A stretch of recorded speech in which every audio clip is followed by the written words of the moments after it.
life has been neglection, so now I pick up the pen and use it as a weapon. Yeah, you can see that I'm affected. People getting killed for nothing but obsession. You need to look at your reflection and decide who you are. Stop acting disconnected. Got mothers killing kids. People could've lived, but I be on the mic, speaking how I live. Every day I wake up, it's another person that's dead, and YouTube has to solve it because the law is filling kids. I'm disgusted at the evil in the end, and if you connect the dots, you'll see the vision in your head. Why do people die as victims to the streets? They wonder why I'm up all night and can't sleep. I'll be the voice for everyone who can't speak. L.E. fell Kylie and now Sammy is free. AWP did a good deed, and y'all be talking all that shit while they just do it for free. 16 days for 35 minutes. Y'all tried to throw them off and just want to play the victim. Reaching out to YouTube channels for clout. I wouldn't check it. TV if I went in your house. And SF investigate, stay sending out the hate. Why you mad at Doug and Nick for finding Kylie in the lake? Make it make sense. You're a fake bitch. You were there for money and now you're mad over fake shit. And that's something I can't relate with. Zero emotion from the mom or the statements. All I seen was the devil in her eyes. Tony died, you're a fake. I can see it through your lies. Got Sammy on your stream like the FBI. You've been grooming little kids. I can see your whole disguise. It get mail calling Ronnie up on the line. Why you lie to the people and say you gon' do it live?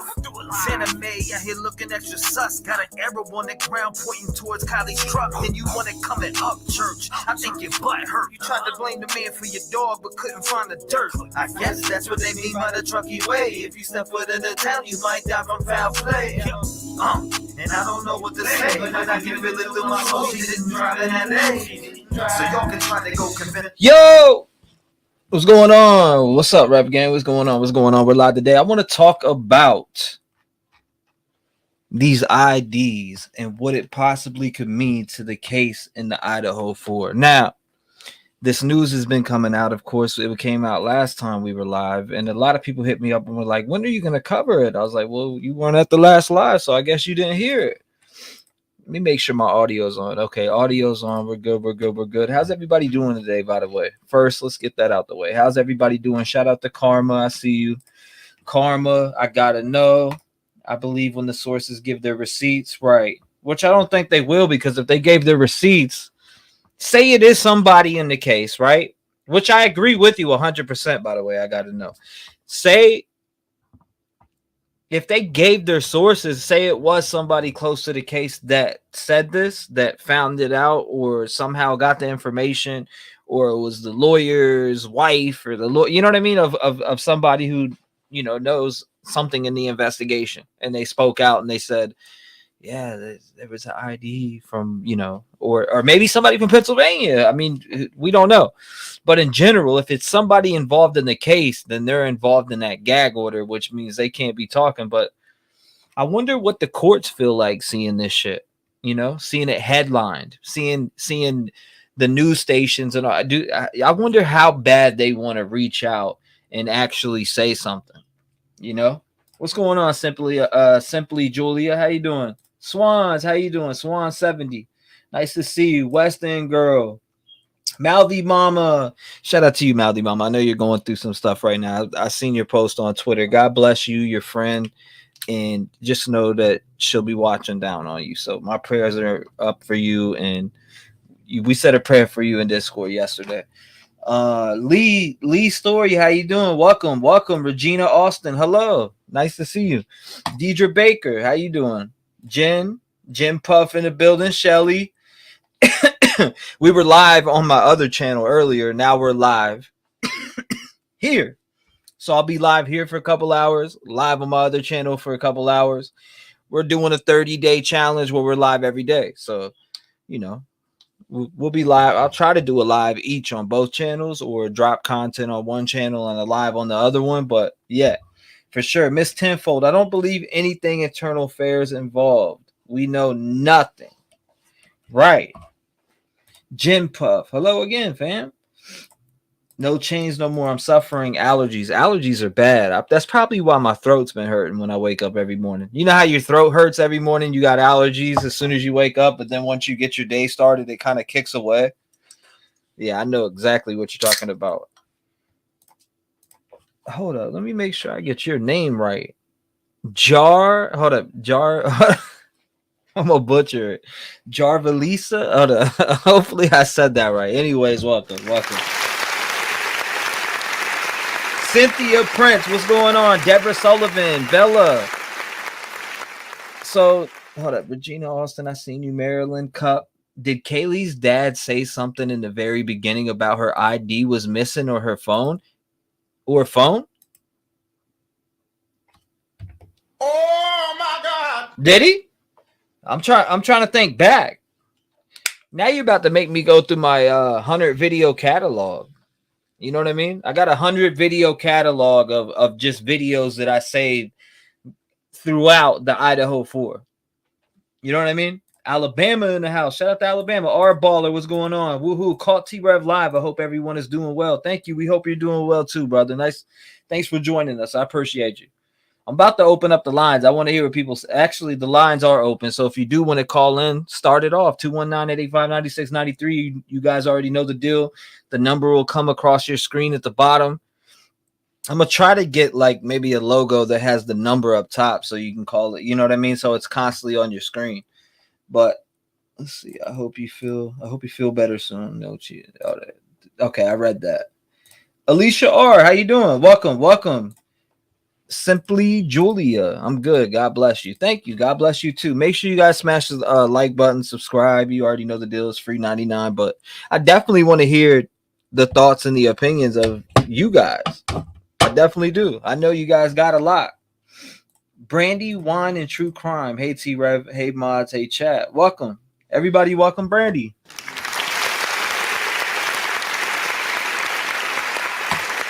Now the mama.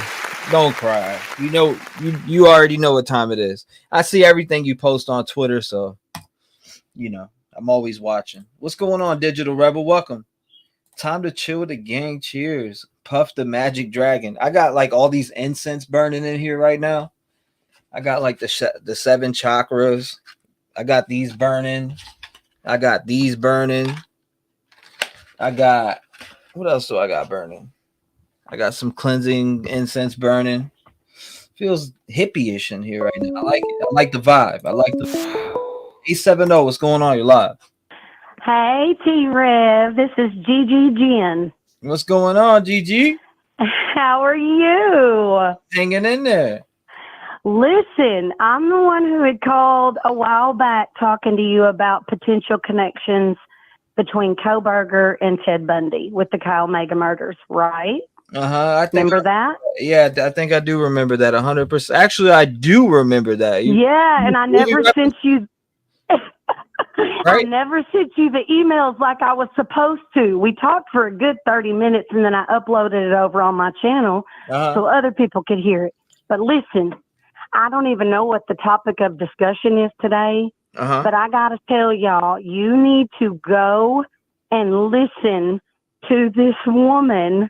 And it's going to blow your mind, okay? This woman does tarot reading cards, and since long before Brian Kohberger was caught, she was pulling cards and stumbled upon a theory that literally sets up. I'll tell you a little bit about it. Here is basically what I've learned from watching all her past videos.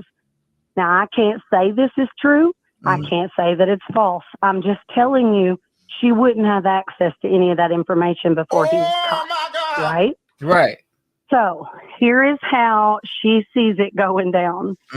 So supposedly a third girl, now I'm going to state again that this might be completely wrong, that there was a third girl that was being cut off from the drugs that were somehow connected to 1122 King. Now listen, I'm not talking bad about the victims. I'm not talking bad about the survivors. I'm just telling you what this young lady shared. So there was apparently a bigger organization of drug sales. Y'all don't shoot me. That was coming through Quinn Kelly, through Dylan's boyfriend. So you're saying that tarot cards said, are you saying that the tarot cards said there was drugs going on, or what? Like as she goes through it, she spends time in meditation. Let me look real quick into my phone, and I can at least tell you guys the lady's name. It's something like the Reckoning Co. for company.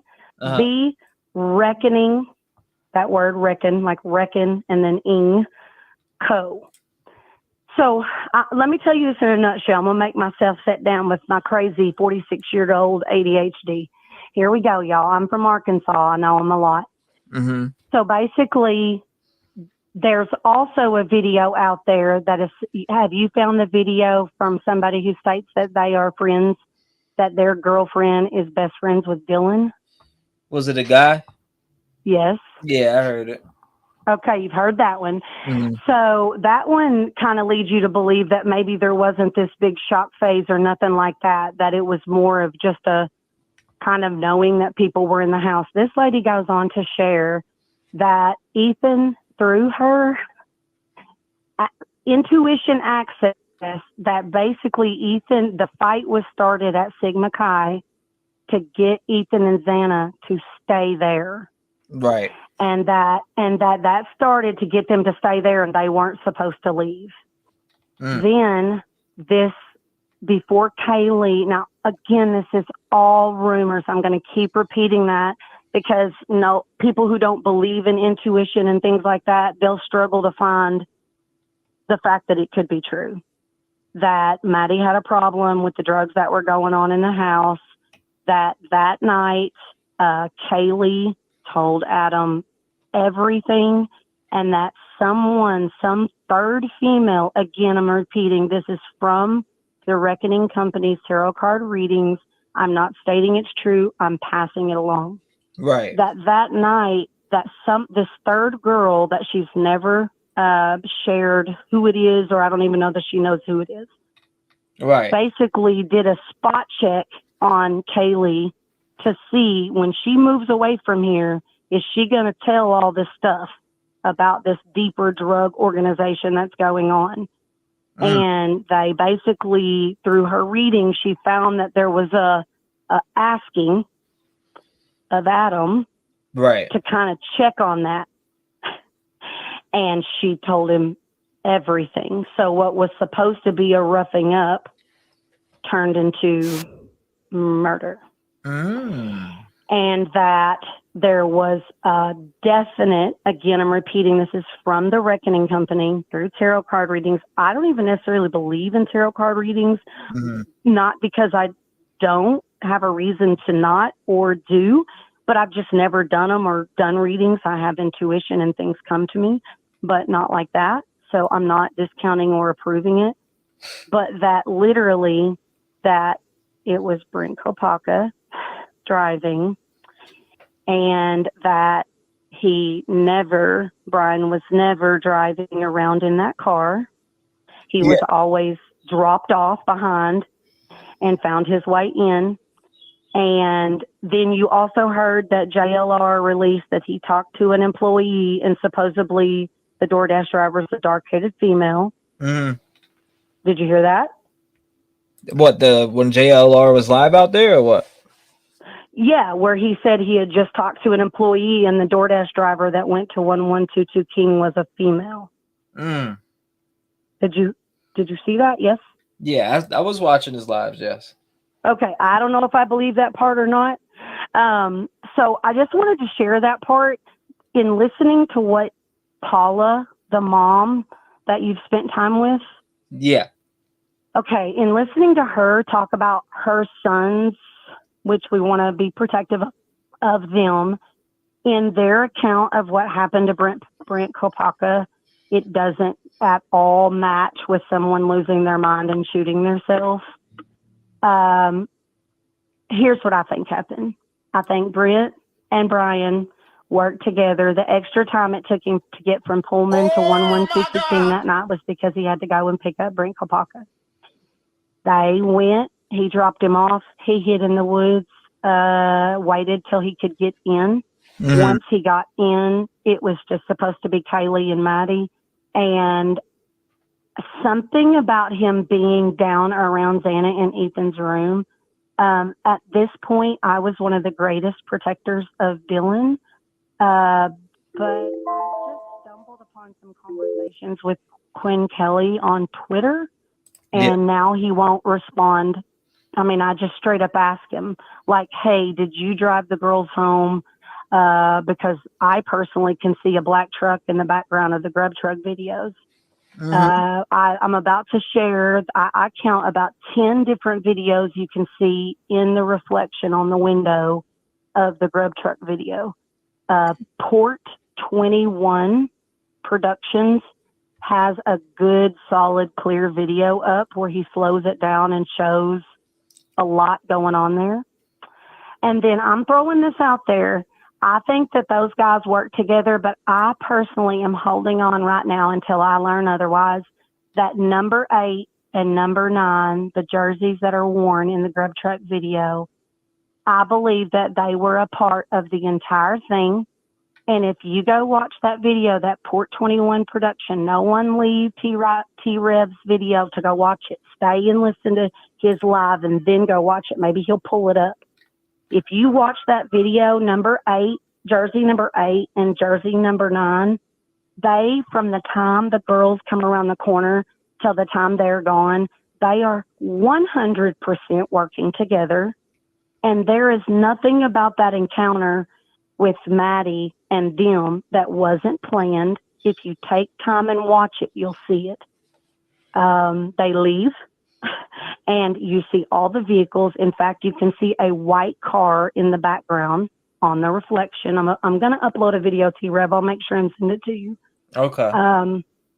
But I think that Moscow PD dialed in on Brent Kopaka, and they spent too much time focusing on him and not enough time focusing on the glaring, obvious person at WSU who completely out of control person. And then it all came to fruition that night. And I don't think Brent killed himself or they had to kill him. That was all just to get him off the planet. That's my personal opinion.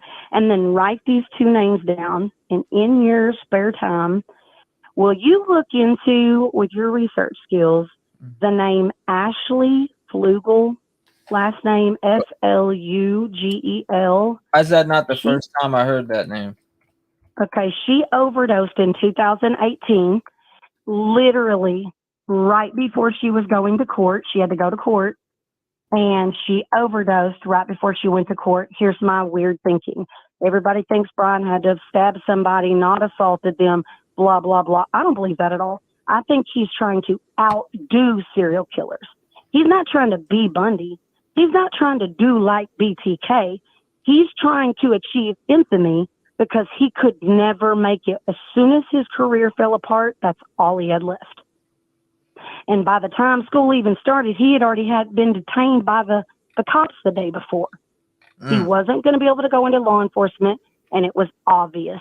And so whether he did this before or didn't, that was all, this was his chance to kind of be Rambo or whatever in a big way that would give him some, I think Quinn Kelly knows. I think Dylan knows. I think Bethany knows.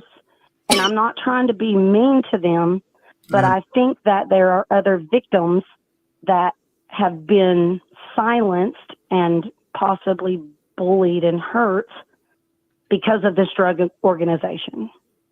And if something doesn't expose it and bring that to light, I think it'll just be constant people going down, whether they go missing, whether they pass away, whether it's suspicious. I think we're going to see a lot of this. So Ashley Flugel was Brian's friend, very close friend. They did heroin together. She overdosed in 2018, right before she went to court.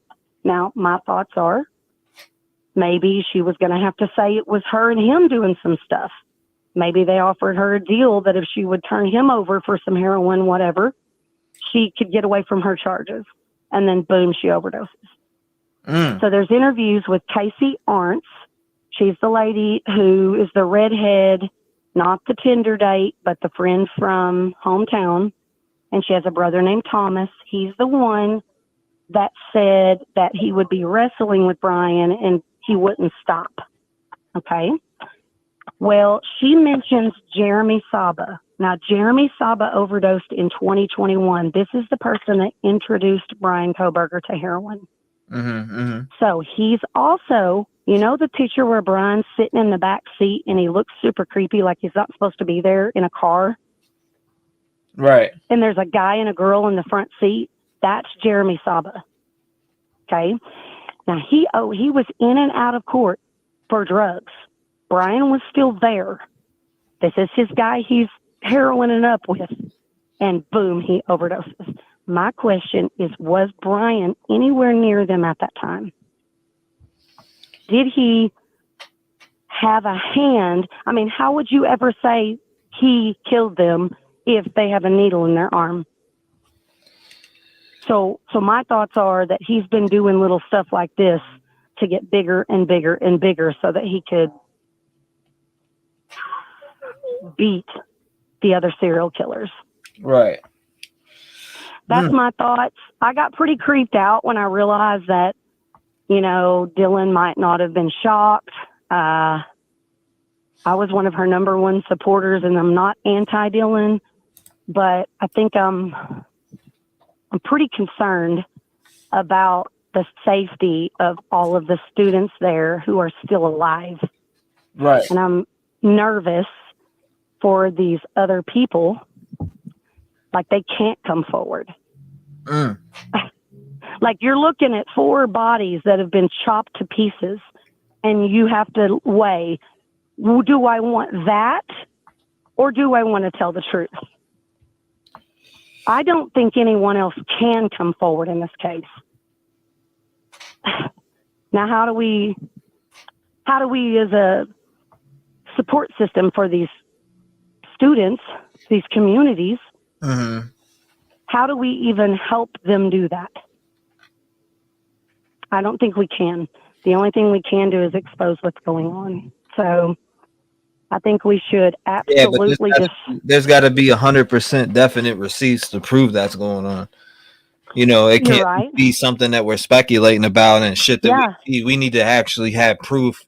You got to, just like any homicide case, you got to have proof of the murder taking place, agree. the evidence that falls in place. We can't just, I mean, we can speculate all day long, but if we don't have nothing to back up what we're talking about, then it means absolutely nothing. You're so right. You're so right. So here's what I did today to try to start nailing down one situation that nobody can get answers on, and that's Buddy the dog. So I keep talking about it. Around the August 3rd time frame, the Moscow couple found a rabbit. The top of its head was sliced and taken off, its brains exposed, and it was left there by their mailbox. That falls in line with Brian Koberger having just had an altercation. This is all in his term letter, getting fired from WSU. Whew, my granddaughter's walking me all the way up on the hill, y'all. Ooh, help me, Jesus. We went for a walk to walk and talk. I'm in my slides, and she's up here in boots walking me up on the hill behind our house. Be careful up there. So here's the deal.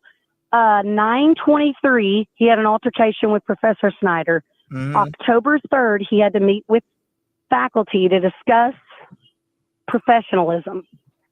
That same time frame, that couple in Moscow found a rabbit with its skull sliced off and its brains left. Okay. Fast forward 2 weeks. On August 21st, Brian Koberger gets an email. Sissy snakes, let's go this way. Come on. Give me your hand. Oh, big girl. On October 21st, he receives an email that states that he has failed to meet expectations as a TA thus far in the semester. So basically, you suck and you have not done a good job since you got here. That same night, T-REV, that same night, 2 a.m., dog wants to go outside. They let Buddy the dog out.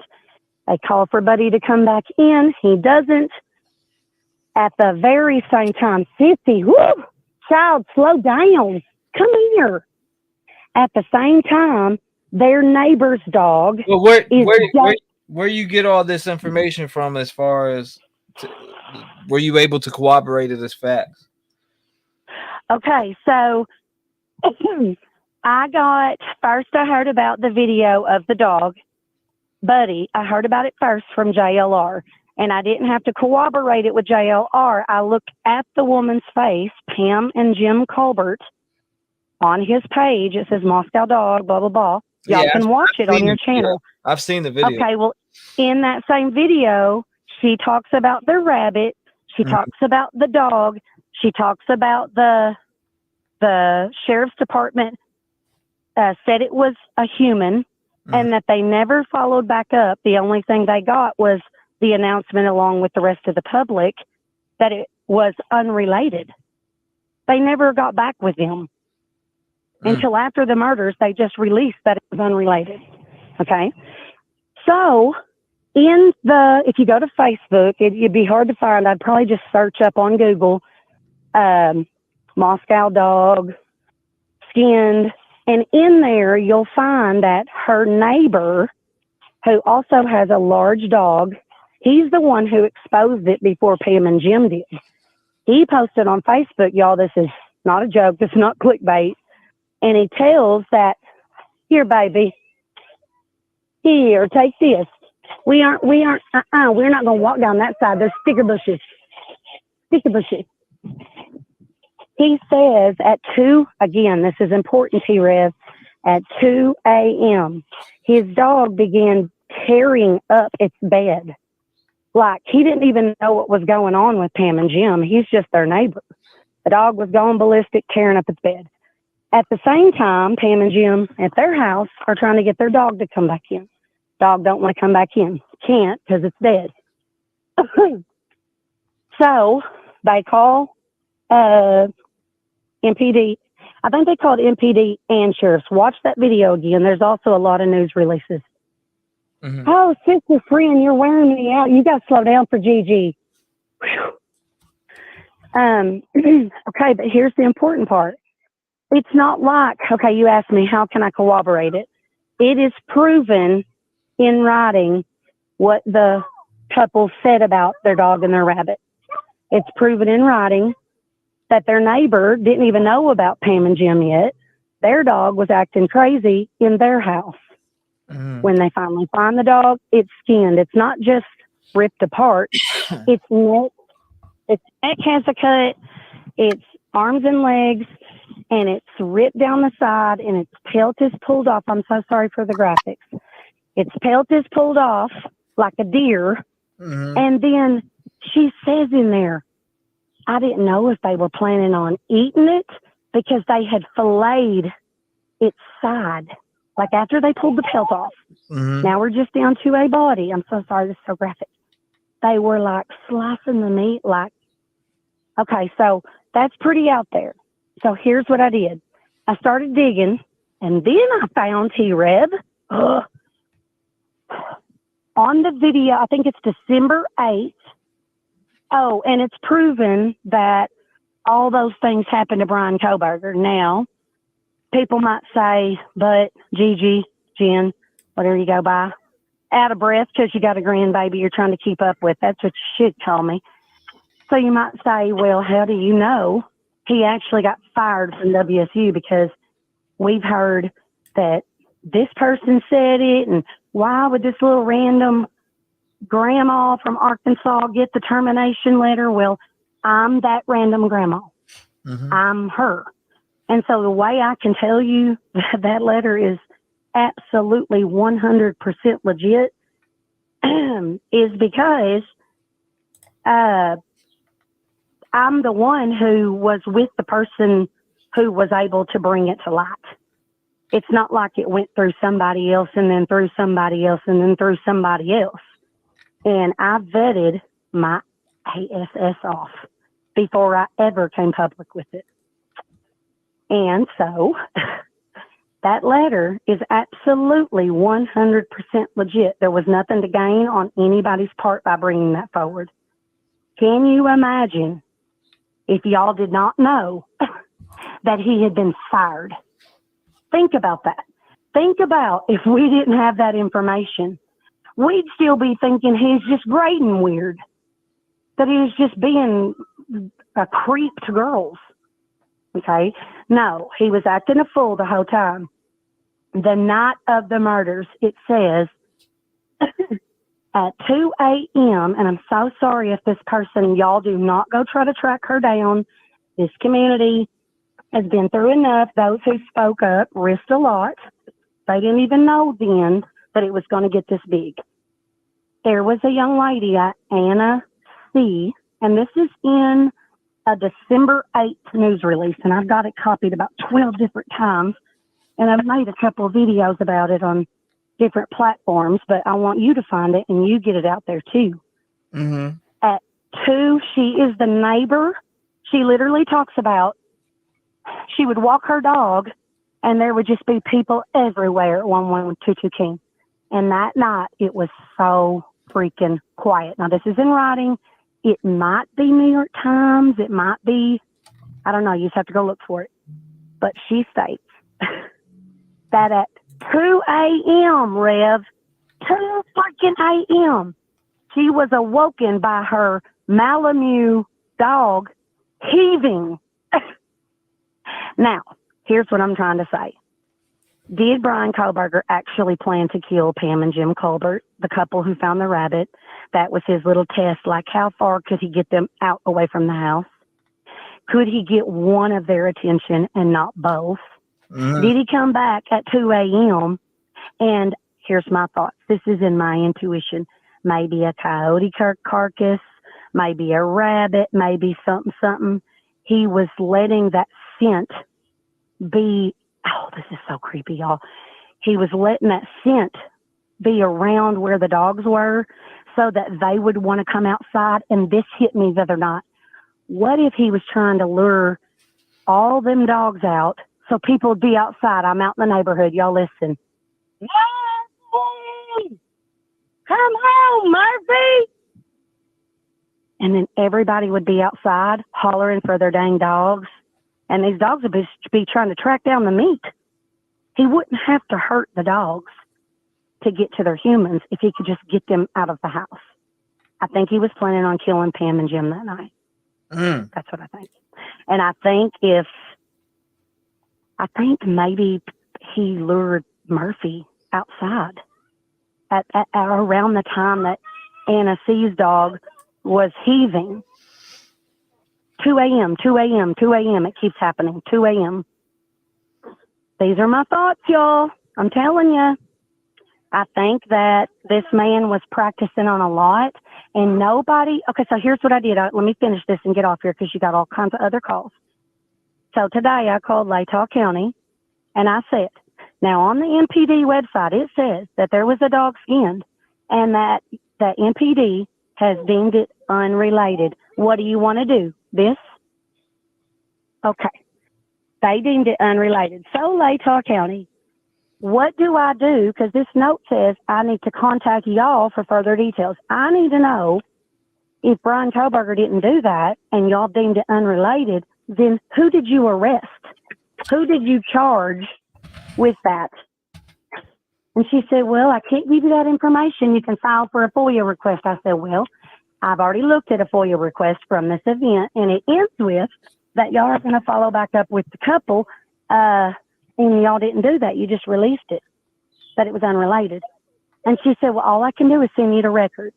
So what I'm telling you is if it's not related, everybody listening, if it's not related, then Moscow, Idaho has another sick, twisted in their community. And everybody's just walking around like, whoo, Brian was caught, but they're not going, whoa, wait. So you're telling me that he didn't do that, but it's unrelated, but you're not going to tell me who did it? No. See, where I live, that would not go. I mean, we just wouldn't go for that. And so a human did it. I think Brian did it. And I'm going to tell you, I think they were planning on doing it way early. Hold on, before you go, so you do think Brian did this? The rabbit and the dog? Oh, yes. Yes. 100%. I think if Jim. No, I mean the had actual murders. Oh, yes. Oh, 100%. No doubt. No doubt. No doubt. I'm going to tell you right now, he was in and out of, this is allegedly whatever, he was in and out of channeling all them years of learning Bundy, BTK, looking at murder scenes. You know, DeSales has got a murder house, isn't it? DeSales has got one. Now, y'all know at DeSales under Ramsland, he didn't study crime scenes. I dug into this too. He studied psychology from her. If you go back and listen to the interview, it's with somebody that did a project with him. And basically, she was teaching him how to get into the mind of a serial killer, y'all. Mm-hmm. So even before he learned, like, what that blood drop is and that blood drop is, he was already in the mind of, you know, splitting people apart. And that is a lot. I personally, at this point, am like, man, I can't imagine that these education roles where you're going to be in charge of the high level, like where Ramsland's at, teaching other students. I would think that you would need some kind of mental health check. Like, it would try to be like this. Like, we're going to turn you into a black belt karate person, but we're not going to make you go through 15 years of learning it on the mat. No, we're going to send you to a 6-week course. Now you're a black belt. Go be a ninja. No. I think in criminology and all that, you got to make sure you ain't got sick people like this. Because I'm going to tell you right now, if that sheath had not been left, which I think that's why the car came back at 4:04. I feel like Brian was still there. I think Brent brought the car back at 4:04 and dropped it off and took off. I'm telling y'all, there's no way Brian drove that car and did all that. He was not driving that car. He did not do it in 6, 7, 9, 12, 50, 11 minutes. No way. I think even the news, I'm disappointed personally. My background is I was 96 Bravo in the Army, which is military intel way back when. Now it's 35 Foxtrot. I can't believe that there are people out there who are detectives and profilers and all of this that have tried to make the stories fit Brian versus trying to debunk it. That's not how you research. Okay, so right now I pick up this leaf and I say, I think this leaf has cocaine on it. They said it has cocaine on it. Well, I'm not going to sit here and study the white specks. I'm going to get this in. I'm going to figure out what the background is, what the thing gets sitting on, and I'm going to alleviate and eliminate all the things that are not cocaine and then focus on, is it cocaine or not? And what's happened in this case is the narrative that the media has been running with, which y'all may agree, y'all may not agree. I appreciate News Nation, and people may not like them, but if they weren't out there, y'all wouldn't have shit. Y'all wouldn't know nothing. So what do you think? If they did, what do you think about the ID reports that News Nation is putting out? Do you think there's truth behind the information that they're getting? Oh yeah, y'all got to understand. Okay, because I personally think that they are getting information from somewhere. So a lot of people. No, y'all. T-REV, you're missing it. Listen, let me give you a personal experience. Here's how it works. So I had the Brian Koberger termination letter. Okay, I didn't call Banfield. I didn't call News Nation because I didn't want people to know that it was me who had it. Do y'all not think that I'm scared as fuck, thinking if he gets off that he's not going to be like, that should have been under the gag order, and I know one person who made sure it wasn't, and that's her? Y'all think I'm not like, what? Okay, that was a lot to risk. I have a big family. I've adopted. I've given birth. I have 10 grandbabies. I love life. Let's backtrack a little bit. You have what paper? What? You have what? Paper? You got something? Oh, I have the Brian Koberger WSU termination letter. Oh, okay. I just I didn't I kind of missed that, so I wanted to backtrack and see what you meant by that. Okay, yeah, so you have his termination letter. It was never about let me go to the media. They came to me. I was on TikTok the end of January. Think about when y'all heard about it. Maybe it was earlier than that. I made my first video. I started a second channel just so it wouldn't get mixed with my first little TikTok because it's more about inspiration. And I started telling people, and everybody said, you're lying. The whole true crime community said, you're lying. You're lying. Big leaders on Twitter. Man, y'all, I lost my mind. These are people I followed. I followed them. I paid them in their chats. And all I did was go say, hey, can you run these dates with your people? And they all said, you are crazy. You are insane. So I did. I became insane. And I opened my mouth and I exposed all the underbelly of the true crime community. And I'm going to tell y'all, it got worse with this case. And if y'all don't look around and see accounts that ain't even in the freaking United States where this murder happened, and look at them getting millions of views when all they're doing is ripping information and throwing it up there, don't have nothing to add to it. And you look at that and you are not concerned about like what goes in true crime reporting, then you don't need to be a fan of it. Because I look around and all I see is more corruption stemming from the corruption of this case, and they're getting away with it. So listen, I had this WSU letter. I was scared to death. I'm like, shit, this man's going to come and get me. He's going to come get me, my little GG self.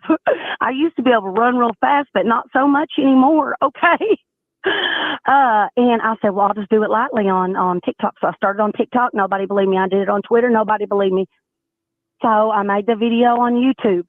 And some people believed me once they linked it through freaking New York Times. But let me tell you how that happened. Banfield's people, her producer called me. I didn't call her. She messaged me and said, can I talk to you? I said, sure. I was nervous, but sure. Because the media is not always a good thing. Sometimes it can twist and do bad things. So she called me and we talked for 3 hours while I vetted whether or not I wanted them to have the letters. Then she was going to have Banfield get on the phone and talk to me. And then I would call source. And then they would introduce themselves. Banfield got caught up with the incident the night that, what's that guy's name that got attacked at that meeting? Evan? Yeah. The night Evan got attacked at that, Evan, New York Nation, New York Times reporter, he got attacked. That night, Ashley was going to talk and she was going to release it. What's his name again? I think Evan reached out to me. New York Times. Yeah, Evan. He reached out to me about that Dave phone call on Twitter. Yeah, Evan, he's awesome. But I'm just kind of telling you that's what happened. So I talked to the next producer over her. This is why I'm telling you that y'all should at least not be so rough on News Nation, because if you can go find another station that has gotten you information when it has literally been suppressed from you, if that doesn't piss you off, something's wrong. Because there's information that's been trying to get out this whole time. And News Nation's got to put their neck out there for it.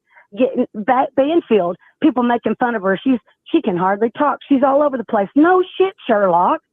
You don't think she feels this? She's not in broadcasting because it's a hobby. This is her passion. Of course she feels it. Of course she gets pissed off. Y'all need to chill out on her. Are you the TikTok lady from Alabama? What? Somebody asked in chat, are you the TikTok lady from Alabama? Arkansas.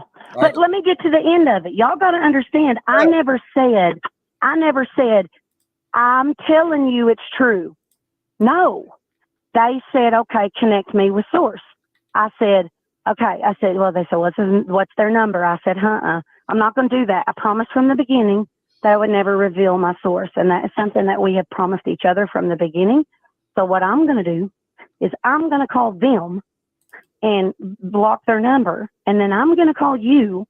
And then I'm going to tell you we're there. This is how important and serious it was for me and them to be sure it was true. Right. And I said, when we get back on the phone, they will introduce themselves to you. I will not do that. And that's exactly what happened. And I pushed mute and they spoke for an hour.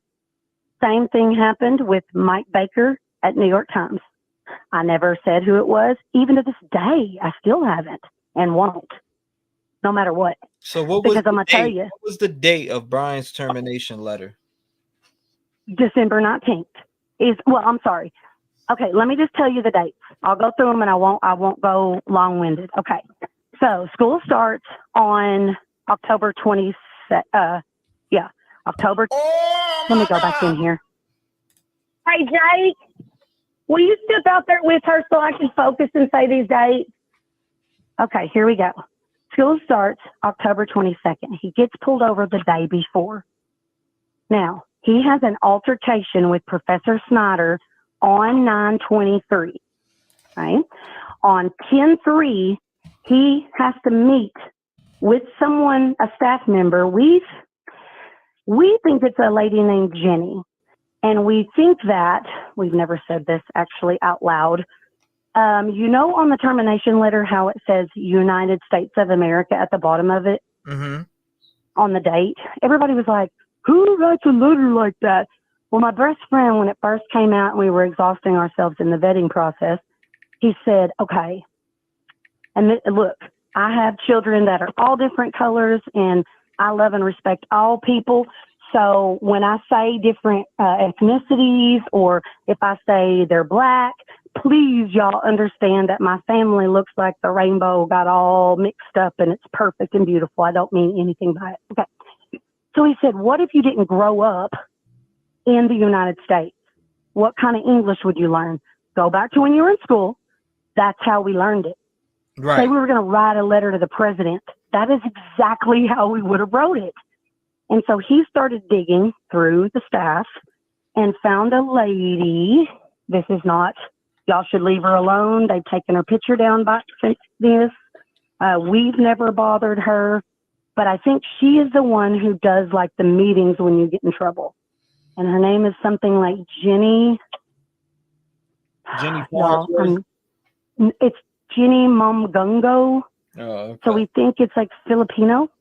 So it all fit. We think she's the third person. She's the one who actually had that first meeting. Did you say Jenny Mondongo? It's like, let me look on the site real quick. Can you pull up the site, Rev? Yeah. Just pull up. What's it called? Just pull up WSU staff. It's like, I have all this somewhere, but I wasn't planning on going through any files. WSU staff directory? Yeah, staff. And just type in, see if you can find a Jenny. It's Jenny. Any of the people in the chat, you could help. It's like a Jenny Mumbo. I don't have the paper in front of me. This part is not even really important. We'll move on. Just write it down. So 10-3, they have a meeting about Jenny professionalism. Mondongo? What is it? Hold on, I'm looking for it. Employment Services Administration. Which one was she under? Criminology. She's in the criminology department. Okay. And she is in the same, here's two other names. There's General Director Willits. He was in one of the meetings. And then Professor Snyder. That is the guy he TA'd for. And we think this, let me just look. If you need me to Jenny Hayton is the one I can find, but that's for sports. WSU directory. Jenny Coleman, search Jenny. Jenny. Oh, Jenny. I love you, Jenny. It's, I guess, does anybody out there, can somebody take what I'm saying right now and go and look for it so we can move on? Anybody? Not, he said 6 callers on hold. Regina Austin, I swear to God, not one person's called but her. No lie. I'll make it quick. At the list right now. Hey, I don't want any of those 6 people to have to wait. Let's do it. Yeah, nobody's called though.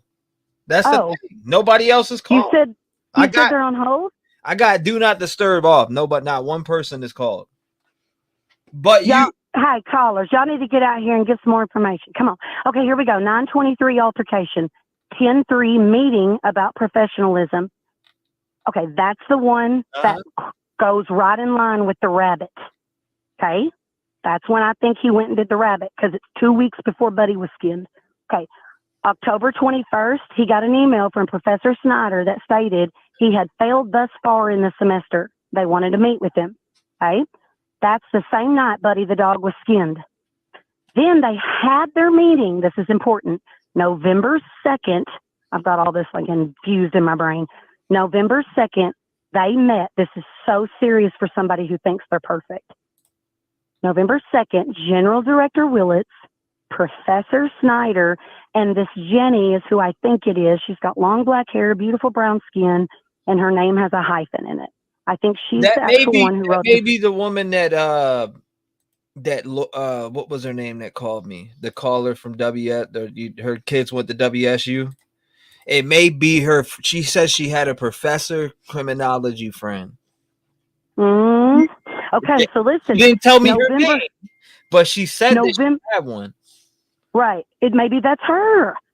You think these families aren't talking to each other? Y'all, I'm going to tell you right now, somebody gets killed 2 blocks from here, I'm going to be standing with all my neighbors in the middle of the street. That's what we do in Arkansas. Okay, so November 2nd. Okay, so he's had this email. Think about that, Rev. You are Brian Koberger. You are perfect. You are not moved by these stupid students. Disclaimer, I'm not meaning that they're stupid. I'm talking from him. I think this is how he was. I don't understand why I have to teach at this level. Why are they not just giving me the professor's job? He is worthless. These students are worthless. Skin is worthless. This paper is worthless. School is worthless.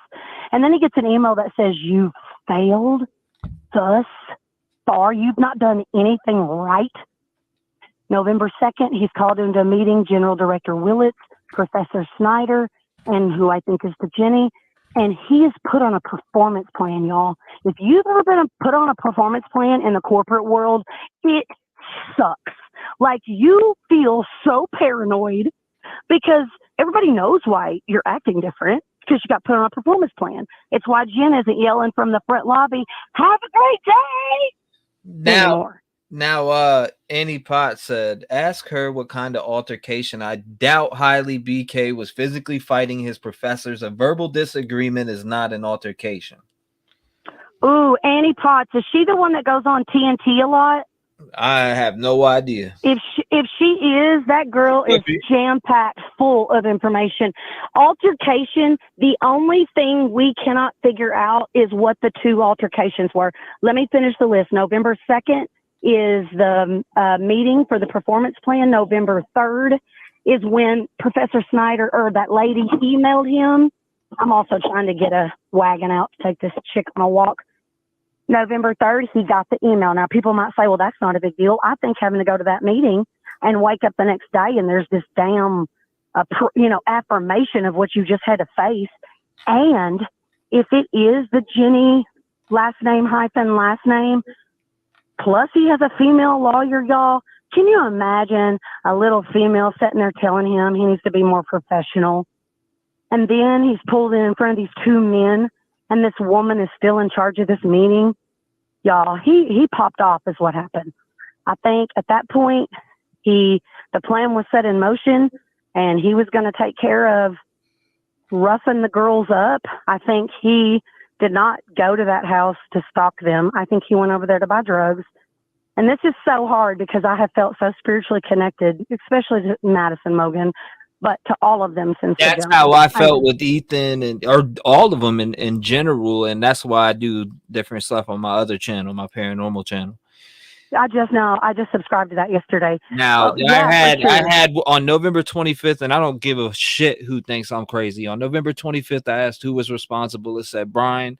The other day, I asked about Brian. I was like, you guys told me Brian was responsible, and then right after I said that, it goes, I can't believe she helped him. Yep. Just like that, with a female voice. I listened to, I don't know which one I listened to last night, but I think I wrote Ethan's brother on it and said, I'm going to start a list. It was on one of your spirit box readings. I heard a lot. And from the beginning, I've heard on. Back on my termination letter where I'm reading it, I share that I hear on. I see sores, and I didn't know why. I think his butt wasn't on heroin. I think he was on meth. And I'm proud to say that I'm, 20 years sober. I had my little year spent on that demon.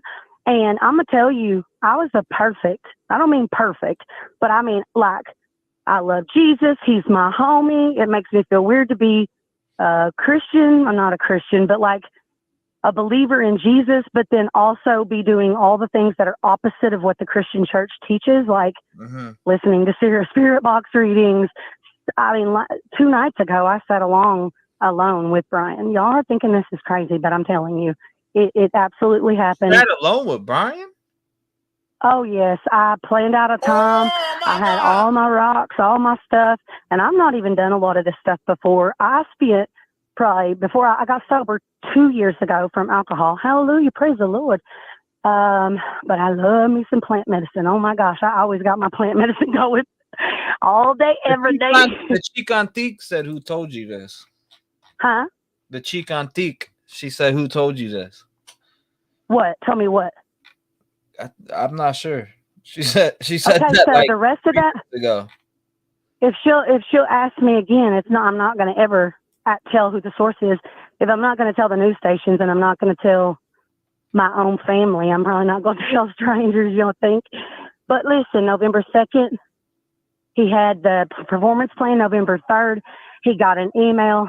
He went there to rough up those girls. In the meantime, I think that someone made a call, and it changed from rough them up because Kaylee just told everything, and it turned to murder. And I think he had been in the house for hours. And I think that Ethan and Zana were never supposed to come out. They were never even supposed to go home. Right. And I think that number 8 and that number 9, y'all please go watch that video. The clearest one I can find is Port 21 Productions Grub Truck Deep Dive. He's got 2. There's some really alarming stuff, y'all. Like, Maddie's my girl, but she is feeling herself that night. And that number 8 walks up and he's grabbing his food, and she either leans up and bites his hand or licks his hand. And he even slows that part down and shows it like a couple different times. But that main video, y'all, zoom in to the windows behind the people and open it up, because he's got both screens side by side, and open it up where you've got the edge of the buildings to the right and the edge of the buildings to the left, and put that in the center of your screen. And you will see multiple. We're walking! Hey! My bestie's trying to find us. So whoever pulls up and picks up the girls is either T-REV. They are either in a black set-aside truck, which, you know, I'm always going to want to talk about that because it's in so many videos. It's Dylan's boyfriend's truck, yada, yada. So there's that. There is what I think is the Elantra multiple times. There is a car who pulls up and acts like they're going to pull in, and then they back out instead. Like, you've got to zoom way in. But then please go watch what 8 and 9 are doing. Let me walk by here real quick. Like, Maddie walks off after hugging him, and he does a sleep move. Like, you put your hands to your face like you're going to go to sleep when she walks off. Have you seen this all the way through? No. Which one? Hold up. Port 21 Productions. He does a deep dive on the Grub Truck video from the time they walk up. Usually, I don't be watching too many. I mean, I'll watch other creators. Don't get it wrong, but I don't think I've heard of them. I don't even know who they are. Like, they aren't even really doing that. I don't think they're like people who do the Idaho case. He's got it up on some kind of system. Like, it's like a bunch of knobs and controls in the back. So I think he probably does like, oh, this case popped up. People have questions about this. Let's do this video. But he's not like a case person. But there's 2 videos. There's one that says Grub Truck Deep Dive. And y'all remember, he's not trying to prove nothing. He's just going through it. And he's talking about Maddie and Kaylee and that number 8 and that number 9. But what I want y'all to do is watch that dang thing again and don't take your eyes off of 8 and 9. And you tell me, even if you don't have that intuition, tell me if you do not freak out.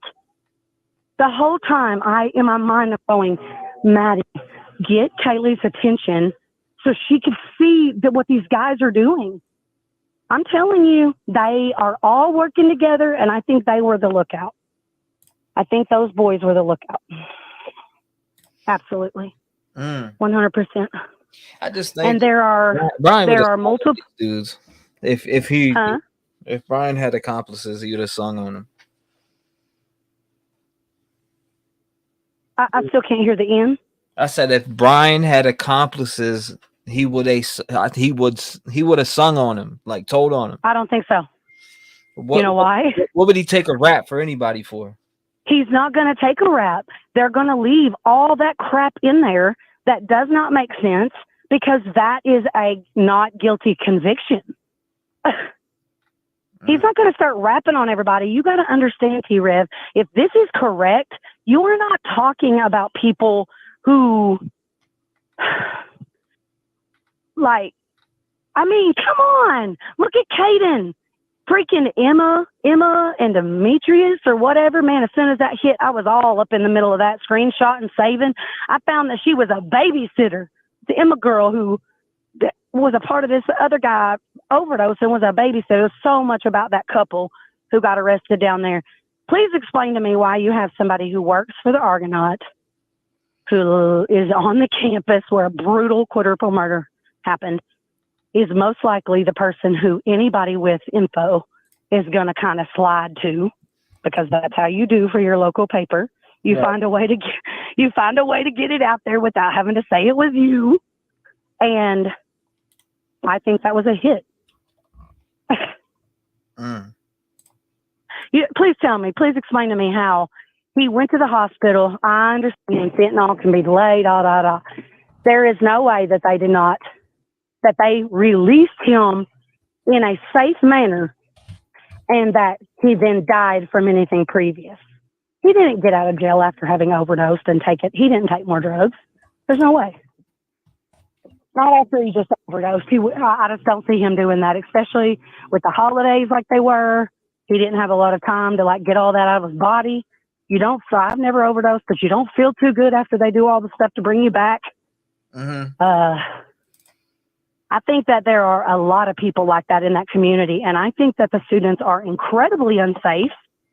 I think that anybody who is physically down there, I mean, I even have little feelings about this girl reading the tarot cards. She was in on this major cover-up before Brian was even freaking arrested, you know?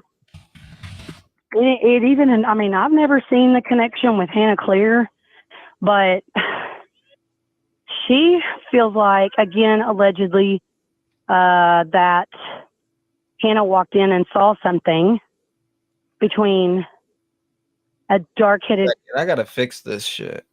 All right, try again. Hold up. What happened to her? Oh, my God. What happened to her? All I did was refresh the page. 219-885-9693. Make sure you light that son of a gun up.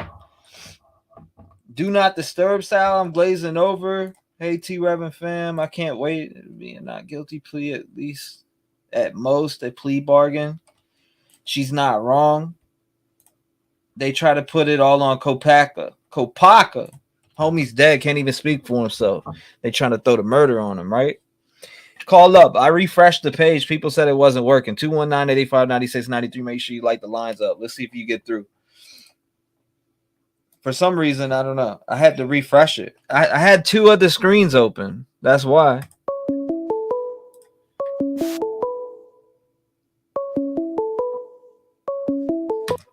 Detective John, I need you to come by and mow my lawn. What's going on? What's up, buddy? What's your thoughts, man? I don't mow the lawn. I do major renos, but anyway. What's the word, man? I just turned it on and heard this last caller's theories. I don't know. I'm kind of floored. She's back to the he couldn't have done it, and he couldn't have done it by himself. I don't know why anybody would believe that he could do it by himself. I obviously don't know him or anyone that's 6 foot plus tall that's in good shape, wielding a basically, for lack of a better term, a Rambo style knife. It doesn't take much to incapacitate somebody with a knife that size. I don't care where you catch them; it's going to incapacitate them. But anyway, moving on. Can't wait June, because her theory is going to be out of the water. Period. Mm. So I don't know. I heard she was saying a lot of stuff. It was like 54 minutes long of a phone call. What was she? Yeah, She said a lot of that, different things. A termination letter, and what does that have to do with quadruple homicide?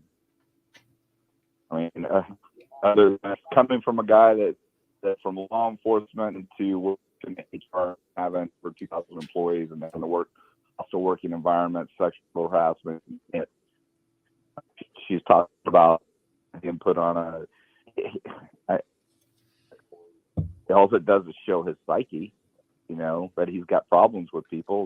That plays against what she's saying. If anything, she thinks that there's other people involved. No way.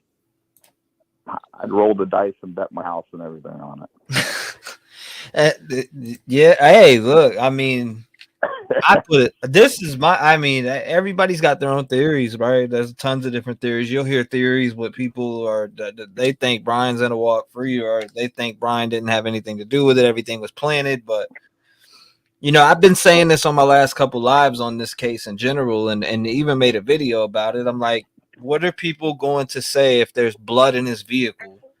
Blood, right. you know what I'm saying? Like, what are you gonna say to blood in his vehicle? And if this does come out to be true, what News Nation said about the IDs, or maybe possibly one of the IDs is to the victim, let's say 50-50 it is, or it's not.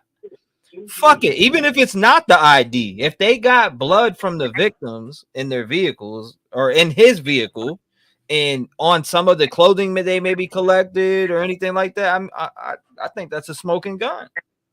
You're absolutely right. Any prudent person would believe that. I mean, it's, first of all you have to do is ask yourself, what led them to him to begin with? What led them to everything that they have? Do you think that they just pulled this crap out of the air? This was a major investigation. You have three different entities involved. I mean, you have great teamwork, great police work, great investigative skills here. You got the FBI running multiple leads, all the way across the country. You got. I mean, this is. I'm sorry, guys. It's a deal. This guy is a done deal. We'll know more in June. There's a lot more that we don't know, but that hearing in June, there's going to be a lot that's going to come out. I doubt that he pleads, but nothing would surprise me. The only reason that he would plead would be because he had an epiphany that he doesn't want to put his parents through this, and his sister. But I believe he's a narcissist. I believe that he's going to like the attention in the end, and he's going to want to sit there and fight this, because he thinks he's smarter than everyone else. But to get on here, like you said, everyone's got an opinion and a theory. But to get on here with some of that stuff, I would have liked to have heard her say, her theory as to why it would be impossible for him to do it himself, because that is what she said. It would be impossible, which that's a stretch. I mean, this man was quite capable. You don't have to be a superstar to be able to do that. And like you said, you're only dealing with one man in there. You're dealing with three women, and he's towering over all of them. So, sorry, that's not a sexist statement. I'm just saying it's, he's wielding a knife and he's got three women. Those women probably aren't towing it up with people, on a daily basis. They're beautiful girls, and I'm sure they're not aggressive women and getting in arguments with people all the time like this guy is. He's ready to fight. He was ready for this. He's been gearing up for this for years. He's a psychopath, a sociopath. He's both. Yeah. But we'll know in June. You know, there's all kinds of theories that are going to come out in the meantime, but that's all they are, is theories. Do you believe the whole News Nation dropping that one of the victims' IDs was possibly found on them or whatever? Do you believe that? Well, you know, they're not going to give up their source. What they say, I didn't see it. Did they say sources say or something to that effect? Yeah. I mean, I believe it. You know, he could. You know, killers often try to have trophies. You know, they want to have a trophy. So if he snatched up an ID, it wouldn't surprise me one bit. Yeah, I don't know. You People, I've seen a lot of people on the last live thinking, "Oh, well, you wouldn't have time to grab an ID." I mean, yeah, you easily could. An ID don't weigh 1,000 pounds. Well, thinking about these girls were out all night. They probably had their ID in their back pocket. You know, I didn't see them carrying their purses, I don't believe, when they were standing at the food truck. So they probably had their IDs in their pocket. And they undressed. They put their ID on the dresser, and he probably saw it and snatched it, or he snatched multiples. Who knows? But you know, especially if he's infatuated with one of them. Yeah, absolutely. Because I'm leaning toward it actually true. Someone says 3 people killers plus driver 100%. A lot of people think there's people involved, but in reality, I mean, you can go in and kill 4 people that are especially sleeping. If you go in and catch 2, maybe they're laying there falling asleep, you can still catch them. And yeah. Okay, I'm gonna bring it up again. You know, O.J. Simpson virtually decapitated his ex-wife, and a much younger, much healthier, athletic male by himself. Why would time order not be able to ambush, you know, potentially sleeping or half asleep, half individuals and take them out, for lack of a better term? Why is that so unbelievable for people to believe? I mean, these girls, did you see them at the food truck, people? They could hardly stand. yeah, they were definitely buzzed. They were pretty lit. Now, we don't know what the other 2 were doing. They were at a frat party, so they could have potentially been pretty lit too. Yeah, we never seen them on camera. We don't know. I mean, I'm just using common sense here. You know, Nicole Brown Simpson. She might have been a little bit buzzed. She was out to dinner, but you know, that guy that brought her mom's glasses to the house, he probably wasn't. He was just getting off work. I'm gonna talk about a freak circumstance. I mean, I just find it kind of obtuse for anyone to suggest that it's impossible, like this last caller said, that he did it by himself. I came across a case like this before, Ren, where the all right, so a brother and his other brother had an incident, and then the brother ended up killing the whole entire family, which was 6 people. Very similar to this incident, but the only thing is that brother admitted to it in the room and took his charges. I've seen some crazy shit like this. It just wasn't nationwide like this. Right. You know, I don't know, man. I have no problem believing that Kohlberger did this on his own, and this is coming from a detective that's done this for a long time. You know, I've seen 5 foot tall women kill 6'5" men with knives. You know, with a fork, actually, with one of those steak forks that you remove stuff off the grill with. I mean, I'm just kind of floored at the thought process, but everyone, like I said, everyone's got their own little theory. Video on YouTube: killed 2 with knife, 60 seconds. Huh? I don't know. My thing is we all, everybody's going off of the PCA affidavit, and everything is hearsay, he say, she say, and the only people that really know is what's in that evidence bag. Well, the PCA affidavit, like I said, is is very minimal. What strikes me on the PCA affidavit is why would they list, and they don't list the description of the knife. They just say, why do you think they did that?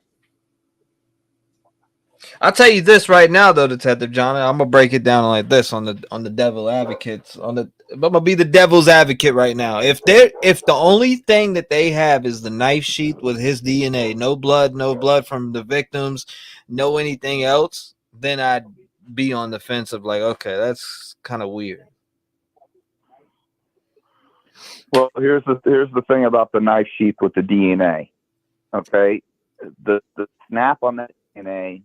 What do you do when you snap something? You use your fingers on the side of the hand, knuckle, whatever to snap it. It's very easy to get DNA off of that. That knife sheath is made out of leather, so they can swab it, but the best thing to do would be to send that to the lab. That way they can they can retrieve DNA much better from the lab. So they're going to wait on that to come back. I'm sure that knife sheath is going to have a plethora of DNA on it from him, where he's grabbed it with his entire hand. I mean, there's going to be DNA all over that sheath. But you're talking about a porous substrate there. You're not talking about a smooth piece of steel or metal or aluminum or whatever kind of metal that snap's made out of. Probably aluminum. That would be very easy to get DNA off of. But that sheath, they'll swab it, but they'll send it to the lab, and the lab will get all the DNA off of it.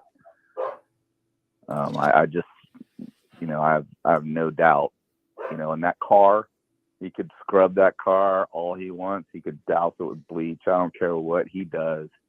When they lit that car up with luminol, and there's another product, and I remember the name the other day. If there's an even better product than luminol out now that preserves DNA or doesn't destroy DNA, like luminol can break down DNA if you get too much. Right. But anyway, it's that car is going to light up.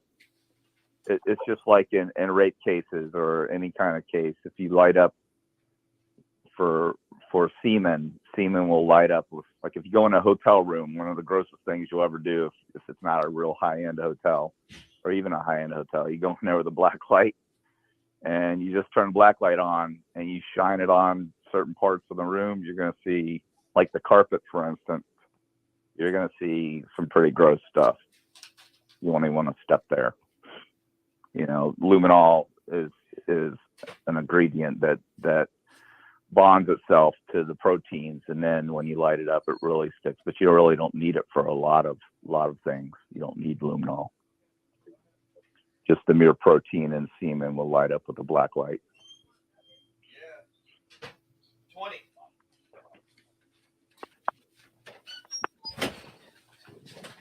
All right. Yeah. So my take is like.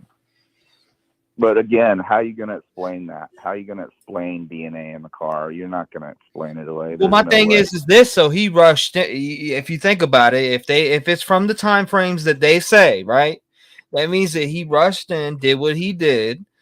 So you used all that force to go in there. You killed 4 people with a knife, a K-bar knife at that. I think for certain. What are the chances of you not getting blood on yourself? And then when you rush out to get back into your vehicle, what are the chances of you not having blood on yourself when you sit back into your seat, or you go to take off, or maybe on your pants, anywhere? That's going to, if you do have blood on you, that's going to go onto your driver's seat, anywhere. You know what I mean? Right. And people don't really understand, and that's not anyone's fault. It's just ignorance. People just don't know how DNA is even transferred, in minute quantities, how it can be, brought back into and retrieved and brought into evidence. It's very easy nowadays. I mean, just breathing in a room and you're depositing DNA. But note that on the PCA affidavit, and when they released the search warrant contents, what they retrieved, they how many outfits were there? I don't have it in front of me, but there were several outfits, dark black clothing, which was described that he was wearing. So I'm sure that even if you launder that stuff, you're not going to get the blood proteins out of it. So they can light it up and it'll show. But there's a lot. There's a lot. We just don't know about it, and people don't really understand that on just a PCA affidavit. They're usually pretty short. I was very surprised at what was on it. That's a lot of information. But that's telling me that there's a lot more. A lot more. They're not tipping their hats at everything right now, So, they've been following him. They've been following him long enough to know that he got his registration changed. They knew all this stuff. He was a suspect pretty quick. And that car, like I said from the beginning, that car was going to be key. That car was key. So it turns out he was only 8 miles away at another university. Yeah, but and my thing is with these IDs, right? So with the allegedly reports, sources say ID of a Moscow resident. So who would be able to tell News Nation that you get what I'm saying? So would it be Pennsylvania authorities? Would it be anybody? They conducted the searches that found that, right? Or am I wrong? Or was it they can have gag orders all they want, but let's face it, this is a high profile case. People are running their mouths left and right. They're talking to their wives. Their wives are talking, oh, don't say nothing, but I know this, I know that. It happens. So somebody within the investigation, and there's, you've got 3 different agencies involved here. You've got the Idaho State Police, you've got the entity it was involved in, and then you've got, the FBI. I don't even want to begin to even think about how many people are involved that have intimate details on this case. Very easy for this info to get out, and there's more that's probably going to get out. What did I say months ago? I said somebody's going to have diarrhea of the mouth, and things are going to leak out. When we were debating whether this gag order was going to work, I said no, it's not going to work. You're going to have stuff leak out. You cannot stop it. It's just going to happen. And these reporters will pay people. They'll give good money for intel on a case. Breaking news. It happens all the time. It could even be a records clerk, just somebody that's handling the records of this case to leak it out.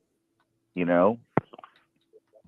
can't put a gag order on everyone involved. It's not going to happen. This stuff's going to leak out. It's the nature of the beast.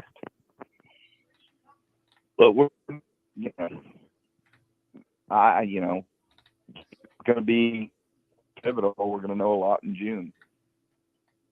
So we'll see what comes out then. This investigation hasn't stopped. This investigation is continuing, and also I heard the other day people were upset about the house, that it was potentially going to be torn down or what have you, and the investigation could be jeopardized. Look, they really don't need to take people there. I mean, it would be nice. You don't need to take anybody from the jury there. You've got 3D video. You got virtual rooms now. I mean, it would be nice to be able to take the jury there. Yes, but in today's criminology, the investigation is not going to, the jury pool is not going to be affected by not being there. They're going to have a lot more. They're going to see a lot more just by the video and then the 3D animated video that they're going to make, that they've already made. Did you see the one that I was showing? That 3D video of the house? No, I didn't see it. Yeah, I've been pulling it up. I pulled it up the last couple of streams that they had, or that I had. I said they. I mean, I haven't seen pretty much picture it. It's like it's like they're concerned about a potential victim that wasn't a victim not being him walking right by her. That's very easy considering that he did have a vision issue. It was dark. His peripheral was probably not working as yours or mine. He could have walked right by her. She's standing away in a dark house. What's your thoughts on him walking by Dylan's room potentially Dylan's room? He would have to walk by there 3 times. Yeah, that's what I was just talking about. You know what I mean? You'd have to go upstairs. You'd have to walk by there. To come back down, you'd have to walk by there. And if you went in there, I think Ethan and Maddie's Dylan's room's at the bottom of the stairs, right on the right. Is that her room down there on the right? Go down those stairs. Nah, her room is right here. Well, I'm at it right now. It's by the back door, literally the back sliding door. So when you come in, they're saying this is confirmed intruder's entry and exit point. Oh, right. Well, that's the upstairs. The other ones were to the lower floor. Okay. The room I'm holding the mouse on right now. It says bedroom 2A, DM's room. That's Dylan's room right there, right? Yep, right to the stairs where he would have to go up to get to Maddie and Kaylee. Cracked open and she's standing at the door. It's dark. He's focused on the room ahead of him. He could walk right by her and not see her.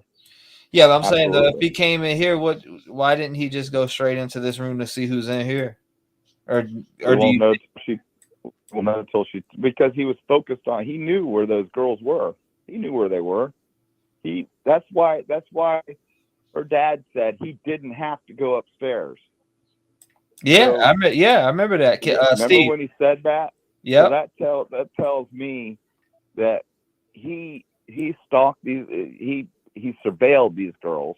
He knew exactly where they were. He knew exactly where to go, and he's probably been in that house several times at frat parties or what have you. He knows everything about that house. This wasn't like he was just walking into a place he's never been before and just kind of shooting fish in the barrel, for lack of a better term. He knew what he was going to do. I still don't believe he planned on doing it that night. I believe he planned on doing it. I just think that the social media post of her leaving after that night set him off, and he seized the opportunity that night because he made way too many mistakes for it to have been planned for that night. This guy's not stupid. He's not stupid. He's not a stupid person. I'm telling you, if I had planned this, if I were going to do this and I had planned it, I would have, I damn sure wouldn't have been caught in my car. I wouldn't have done, half the stuff that he did. That's why I think he probably was pacing back and forth in his apartment, and he's like, all right, screw it, I'm doing it right now. I grabbed his freaking knife, didn't even put it on his belt. He had it in his sheath, ran down the stairs, hopped in his car, went over there and waited for the opportunity. And he knew that he could get in the back. Those sliders were very easy to jimmy. We don't even know that he wasn't laying wait, that he wasn't already in there waiting on them to get back. But he definitely 100%, in my opinion, did it by himself. And that's all I got to say about that.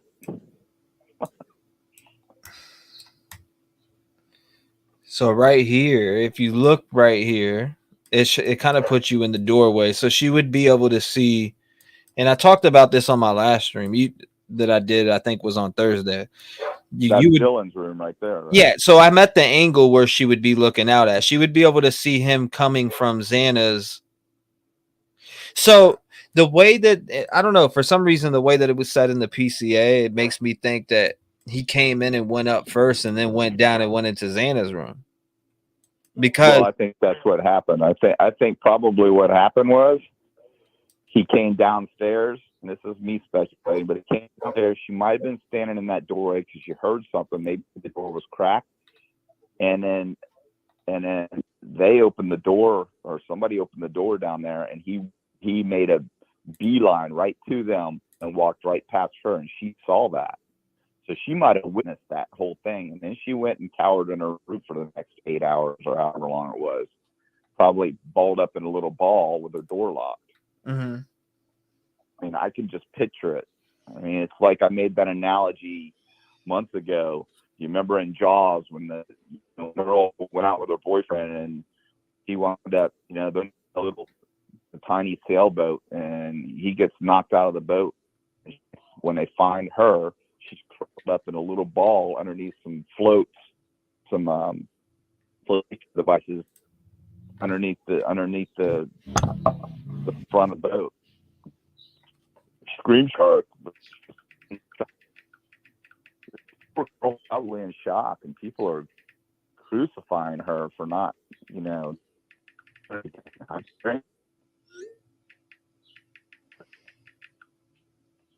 knowing what he was still in the house. You're cutting in and out now. Yeah, for some reason you're breaking up. Telephone game is strong. And not knowing if he was still in the house or not. There's no issue coming out of that room. Can you hear me now? Yeah. I can hear you now. Banfield leaks come from, or can Banfield leaks become impermissible in court? You mean admissible? Inadmissible? She can be subpoenaed, and she can be compelled to give up her source, or and then she could be held in contempt if she doesn't. If that's ended, if what they put out is true, Banfield could be, under the gag order, she could be subpoenaed to court. No. Okay. No, but they can subpoena her. You can issue a subpoena to anybody for anything. They can subpoena her, but she's not part of the investigation. So that would be like you not being able to talk about it on this show. That doesn't apply to you. Right. It strictly applies to, anyone directly involved in the investigation, law enforcement, attorneys, etc. This allegedly was her view when he exited the kitchen. So I got this is allegedly Dylan's view. Right. So I got it on screen now. So this is supposedly her view when he exited the kitchen. So this is what we're going to find out from the investigation. We're going to find out whether lights were on. We're going to find out. That's why I would like to see the entire report from the beginning. They would notate, okay, we entered on such date, such time. We entered, above residence. Lights were on. TVs were on. Radio was on. Things like that. Whether during the ME's estimated time of death, we'd know that it was, obviously dark. So were any lights on? When the officers came there, there's no reason why lights would be on after the fact. They're virtually all dead. So we can deduct that this could be a very accurate depiction of what's going on. Was a flashlight retrieved in any of that stuff? I don't remember. Seems like was there a flashlight that they retrieved from his apartment? I'm not sure. I forget exactly what. Go back when you get a chance. Go back and look. It seems like it's been a while. But it seems like I remember seeing them. They retrieved a flashlight, like a small flashlight or something. And I find it hard to believe that he would go there without a flashlight. So if you look, like, I mean, this bedroom right here is pretty much above Dylan's room. I then followed Officer Smith upstairs to the third floor of the residence. The third floor consisted of 2 beds. Oops. You know, and the dog was in Kaylee's room, correct? Locked in Kaylee's room? Yeah, right up. All right, so if you go up these stairs, yeah. If you go back up these stairs, the dog was allegedly in this room right here. To the left, right. is Kaylee's alleged And room. where's Maddie's room right there? Right here at the end of the hallway on the right. So it said, you know, knife sheath found like right here on the end of the bed or whatever. And then you got Madison and Kaylee were found on the bed in this bedroom. Click. So it shows here as it entered the bedroom, I could see 2 females in a single bedroom. Both Gonçalves and Mogan were deceased with visible stab wounds. I also later noticed what appeared to be a tan leather knife sheath. Now, this is my hunch on the knife sheath. The body cam should capture that, right? If they go up or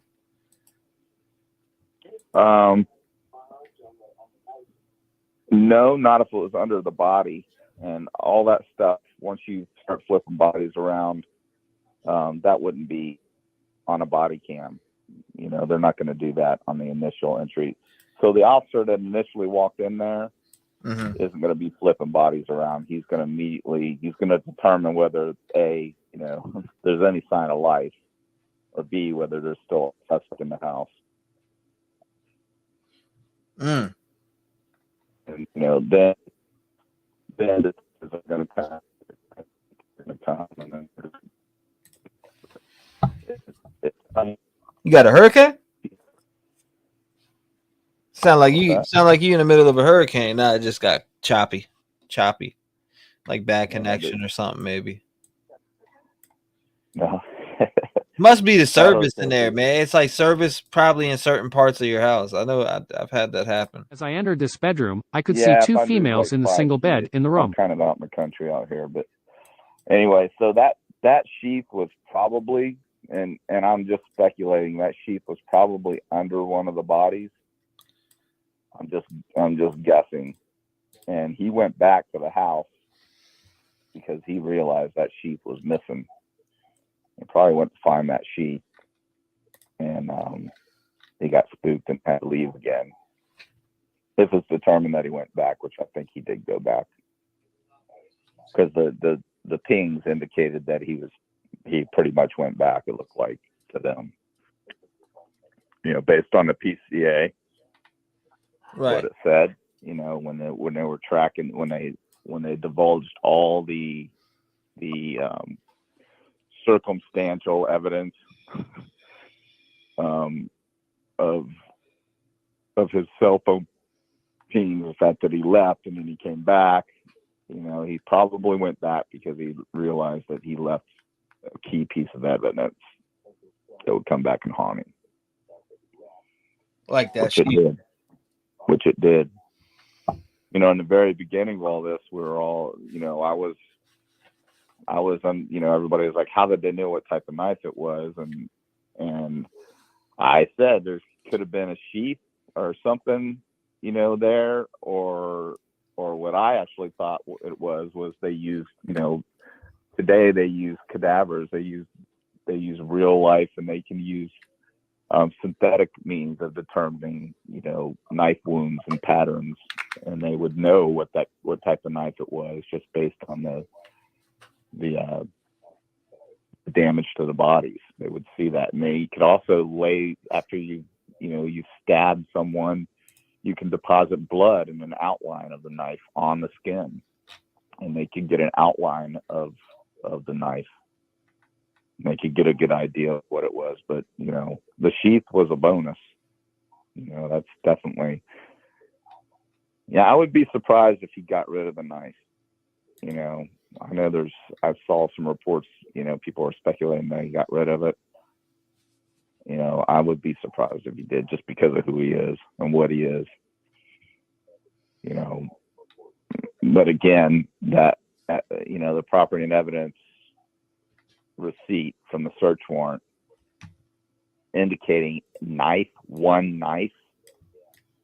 I mean, that's just odd to me, because whenever you log a piece of evidence, you write one, 6-inch serrated steak knife with a black handle. This just says one knife. Something tells me Xana fought. Or wasn't there indication that she did fight? Well, just the fact that she'd be laying on the floor and not the bed. Well, because it was put out that allegedly she was found on the bed. Right. Laying on the floor. If she's laying on the floor, then to me, she definitely got in a fight or a struggle. You know what I mean? Well, you're going to know that from defensive wounds. I mean, if she's got wounds on her hands and she's got, she probably did. Xana wasn't a small boned girl. She was a big girl. She looked like she could be a volleyball player. Or a basketball player. She wasn't a tiny little thing. Gordon, based on the pictures I saw. Gordon, what do you mean? Who knew she was leaving? I'm pretty sure they posted on social media that day. Like as far as Kaylee, if that's what you're referring to as Kaylee leaving. Yeah, social media. Maddie actually posted on social media that Kaylee was leaving after that night. Wasn't laying. And he was, and allegedly the theory is that he was following, and I truly believe that he was following the girls on social media. That's how he knew everything. That's why everyone, if you got children or young girls, stop them from doing that. You don't need to have diarrhea of the mouth and say where you are every 5 seconds, because you could have somebody that's, watching. Yeah, post your shit later, yeah, definitely could have somebody watching. I mean, a lot of people post their location because they don't have no problems with nobody or wouldn't think of that. But for nowadays, I mean, if you're posting on social media, you may develop a stalker that will become obsessed with you. And if you post a picture somewhere and they notice where it's at, they could come find you, follow you home. And this could be exactly how that happened. It could have happened at the restaurant. It could have happened many ways. And look how easy it is to find someone. I could just go on Facebook and type, Maddie in, and all the Maddies just right here in my area are going to come up, and I could scan through the pictures in 5 seconds and start looking for, the I just saw that I was in a car next to me that had a name tag in the restaurant and Maddie. It's not hard to do. You don't have to be a detective to do it nowadays. And these poor, my daughter's 18 now, but when she was 13, I had to really, put her in check because she was doing some risque stuff that I found out through a neighbor. A neighbor's like, "Hey, John, you said my daughter's name and you need to go on TikTok and look at this." And I'm like, "Gee whiz, what are you doing?" And I had to sit her down and I had to, kind of, give her a stern talking to and role play with her. And she's like, "Dad, I've never even thought anything like that." Yeah, well, that's the problem. You don't understand. You live a sheltered life. You don't understand how people live, how people think. There's some sick people in this world, and it's only gotten worse with social media. Well, let's jump into this talk real quick, because the IDs is the hot topic right now. Okay, so for instance, say News Nation did have a source and they did get these. Let's just go. Okay, yeah, well, News Nation got a source. Hold on, let me stop you there. So tell me what was actually said, because I know nothing about that. So you're gonna have to tell me what was said. So what IDs? How many IDs? Whose ID? All right. So this was reported.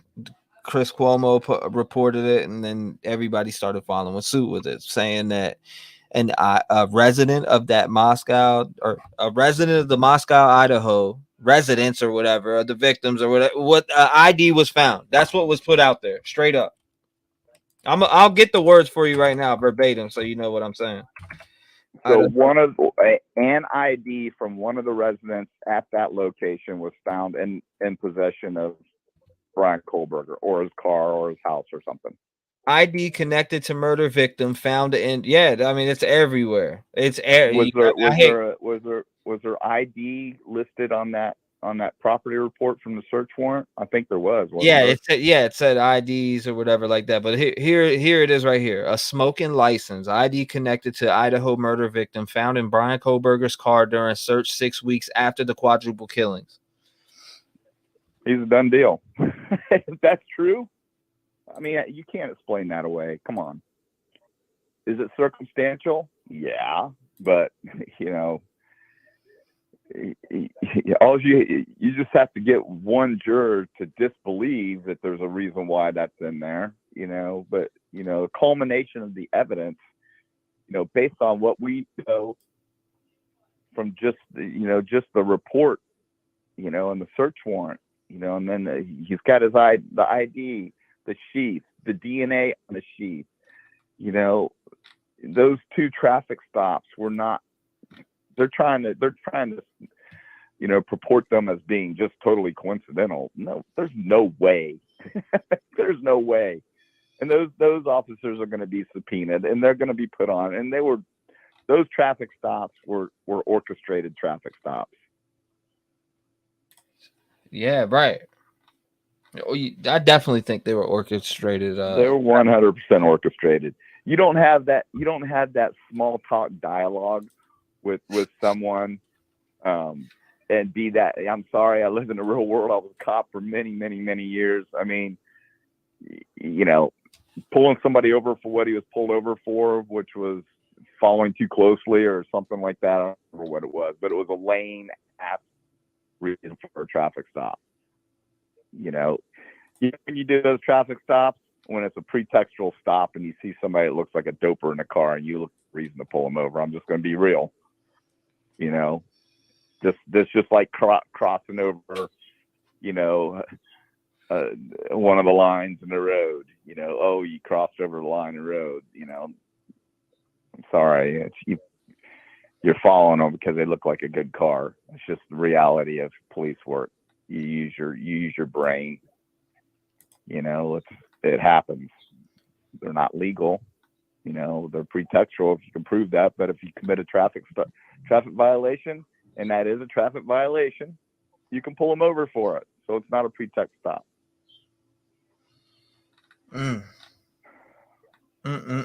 Detective Juan. That's your new nickname from everybody, Detective Juan. That's been out there though. Who was Kaylee's ex-boss in Moscow? Are you talking about that one dude that JLR came right across? I think that's who you're talking about when you say that. You know, the world has gone to complete hell when the Dalai Lama is a pedo. What did somebody say? Why is Detective John the only one that gets disrespected and no one says anything but mobs? I haven't just. Are they saying I'm disrespecting anybody? No, they're saying you get disrespected in the chat, but nobody says nothing. I thought the search warrant said IDs in a glove box, nothing about a car. I mean, a glove box, in a glove on a box. Did it say that? Dahmer kept IDs of his victims. I believe Bundy did as well. Huh? Yeah, there's, you know, it's very common. It's very common to keep trophies. That's why I'm going to be surprised. He may have hid that knife somewhere, but he knows where it is.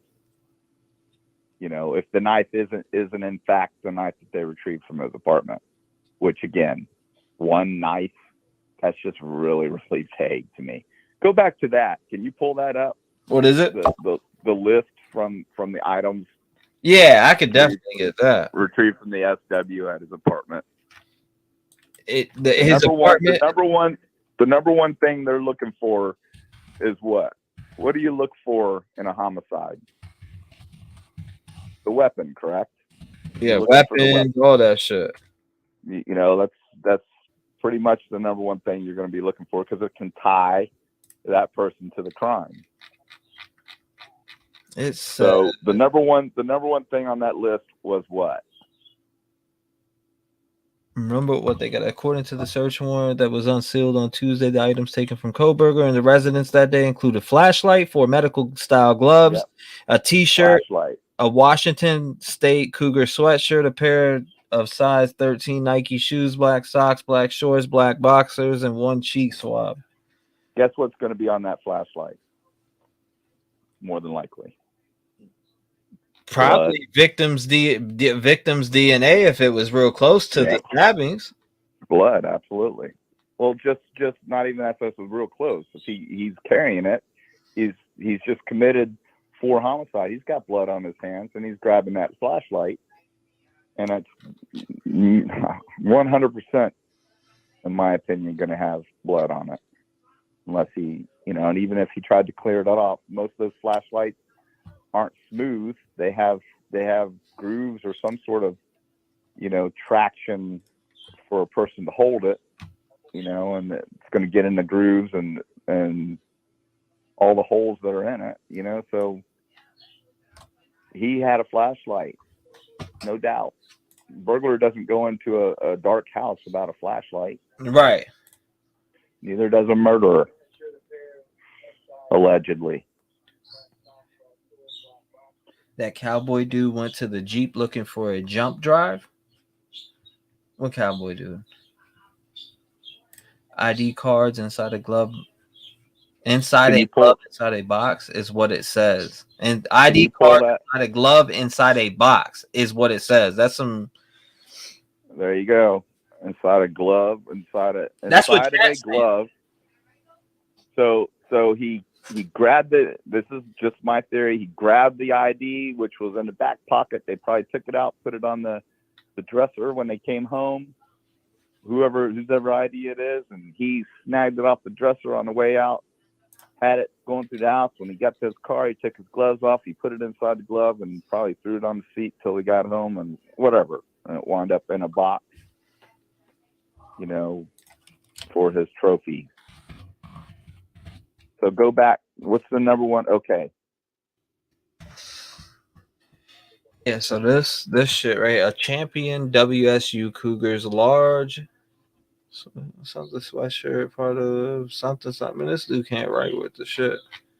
Where'd this stuff come? Is this what was in the car? The one that I have up here is from his apartment. In WSU, out in Washington. Well, the one that I saw before, the number one item listed was one knife. Right. Where's that one at? He said Trev looks more of a doper than BK, in my opinion. Get the fuck out of here! That's some funny shit. I think you're gonna find BK was on all kinds of stuff, including Adderall. You look more like a hidden fucking commenter than one that's showing up anymore. Make another account. The IDs could even be another. Be their student cards. That's true. Glove box, very sad but true. 2 Caucasian men would have never been pulled over in that situation. DM begged Kaylee to go to Moscow to go as her plus line. All right. Going there just kind of, I'm going to rebut that statement right there. Okay. So, this is what I'm going to say. I'm going to be real with that person that just made that comment, because you're wrong. Be a white boy and drive down to South Martin Luther King Jr. and South Street in Daytona Beach and see if your ass doesn't get pulled over. So don't even go there with me on this crap. It goes both ways, and that's all I'm going to say about that. Oh, my God! Period. End of story. I definitely don't believe they pulled over for following too close, especially if they are ever driven through Indy or any populated area. Driving Chicago, Indy, and Houston is bumper cars pretty much. Yeah, definitely. Agree 100% on that.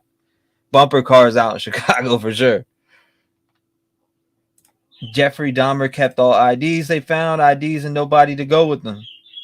It just says one knife, but details the other than I could get the ones from Pennsylvania, the search warrant from Pennsylvania.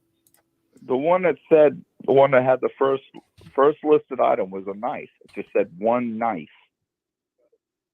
Yeah, I thought. Hold on, let me see. Search warrant, PA, Brian Koberger. It's easy find. I mean, you literally click here. Is Idaho student's murder case? So it says one flashlight, forced that a white Arizona jean and large T-shirt. Okay, that's the same one I just looked at. That's not the one from PA. I'm looking for the Pennsylvania one. I have it saved on my other computer, not my new one. Search warrant. Okay, so this is it right here. I got the one for Pennsylvania right here. I'm looking at it.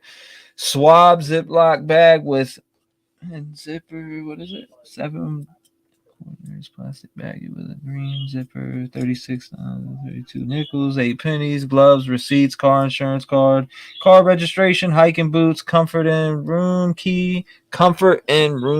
So that must have been when they stayed at like a hotel on the way back. The iron shovel, goggles, floor mats, reflective vest, used water bottles, wrench, door panel, seats and seat cushions, headrest, seat belt visor, fiber, brake pedal, gas pedal, phone charger, band, aid wrappers, maps, documents, seat belt, boot. Okay, so that's what they collected out of the launcher. I'm looking at the launcher. They collected everything. This fucking shit I'm looking at right now. Let me pull it over here. They collected. What does that say? What style flashlight is that? One. What does that say? One Defiant silver flashlight. Okay, look up a Defiant silver flashlight. See what that looks like. It's probably one of those little handheld flashlights with a button on the end, like a mini mag. Yeah, I see it. It's one of those small. Yeah, I see exactly what it is. Like a $50 flashlight. I mean, it depending on which one you get, you can get $471. It might. How much was it? I'm looking at 2 of them that are $400. Yeah, they make them. I mean, but then you can get them on Amazon too for $40. So it depends. I'm looking for the one that says one knife. That was the first item listed. This was back, when they released the search warrant property page. It said one knife with no description of the knife. What car? I find that kind of blue. That was very odd to me. Mr. Elsie. Who the fuck is a Mr. Elsie? Exact date Kaylee was. It just says one knife, but the details of the other knife, right. Regina said it right there. It just says one knife. Where does it say that? That's what I remember seeing. And remember, I was just kind of floored at that. That's telling me that that's probably the K-bar knife. Why list it? Why list it under just one knife? Why? But there's a reason why they wouldn't describe it, because then he's what? He's guilty, right? He's automatically guilty in everyone's eyes. So there could be a method behind the madness of not listening or not listing it, with description. Because we know that the murder weapon was a K-bar knife. That makes it relevant. Okay, I see what you're saying. Let me pull this back up, because this is just all right. So they named the things they took from the launcher right here. Swabs. So they swabbed the shit out of that bad boy. I wonder what I wonder what those tests came back and what they're looking like. You know what I mean? I wonder. That's all going to be. That's all going to be in evidence. These are the things we don't know, but I'm telling you, they got blood out of that vehicle. They probably got blood from the door handle, even though he washed the car. Damn, they got everything. Okay, so this is everything that ever came out, I think, right here. Let's see. So it's got the map. That's the PCA that I'm going through right now. I can already tell. So we're looking for the one at his apartment because that's the one I specifically remember. Yeah, no, this one is his apartment right here. The one that you've got up on the screen right now. I'm on a delay, so it may not be up there right now. Let me see. Nah, this is Pennsylvania. Monroe County. Item season, Pennsylvania. His apartment was this Pennsylvania too. I just had the friggin' Washington State. Okay, so the apartment one's the first one that came out. Remember? Mm-hmm. Brian Kohlberger search warrant.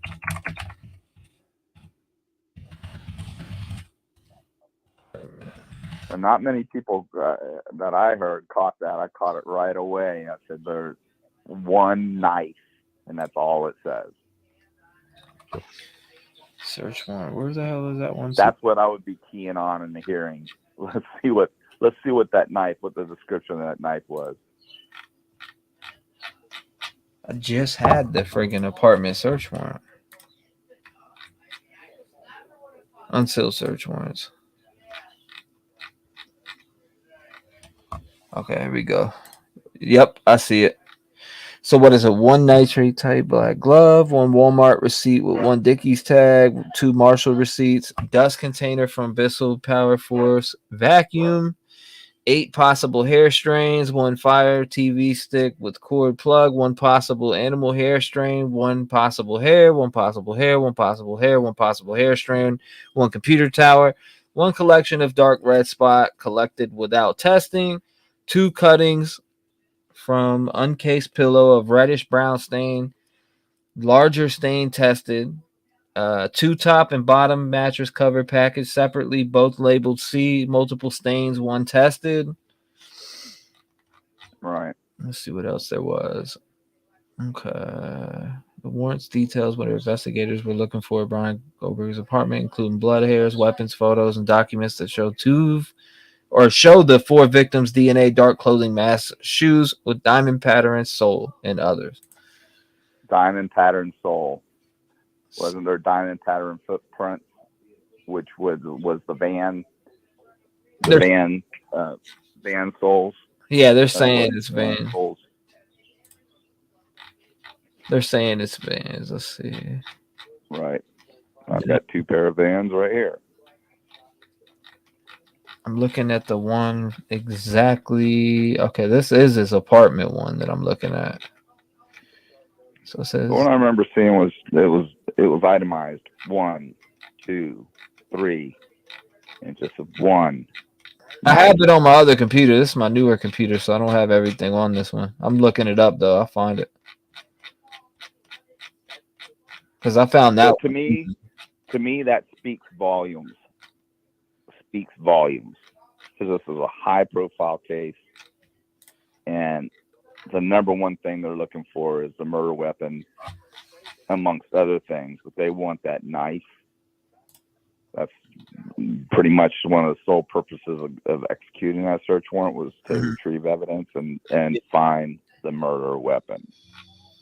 And for the first thing to be listed as a knife. Yep. So your last caller answered that question. Oh, wait, it's a conspiracy. He's being framed.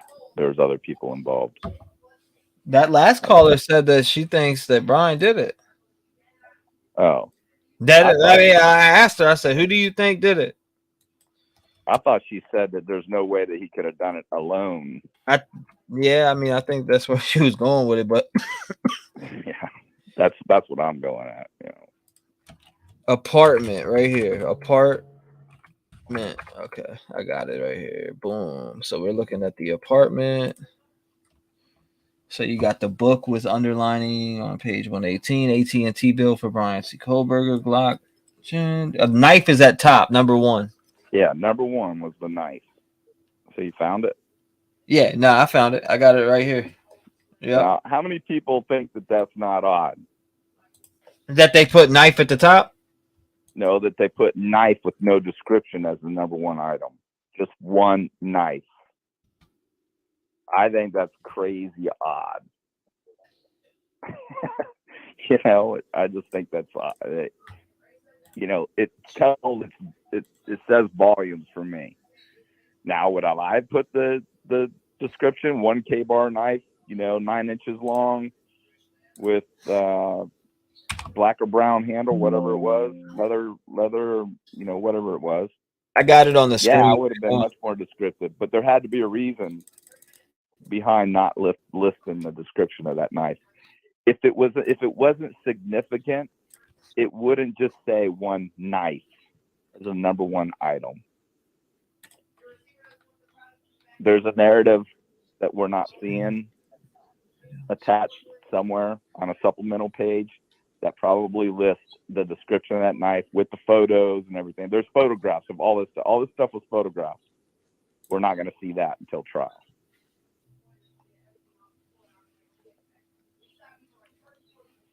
A couple things. Andy, you would have to email me your number and I'd have to 3-way you.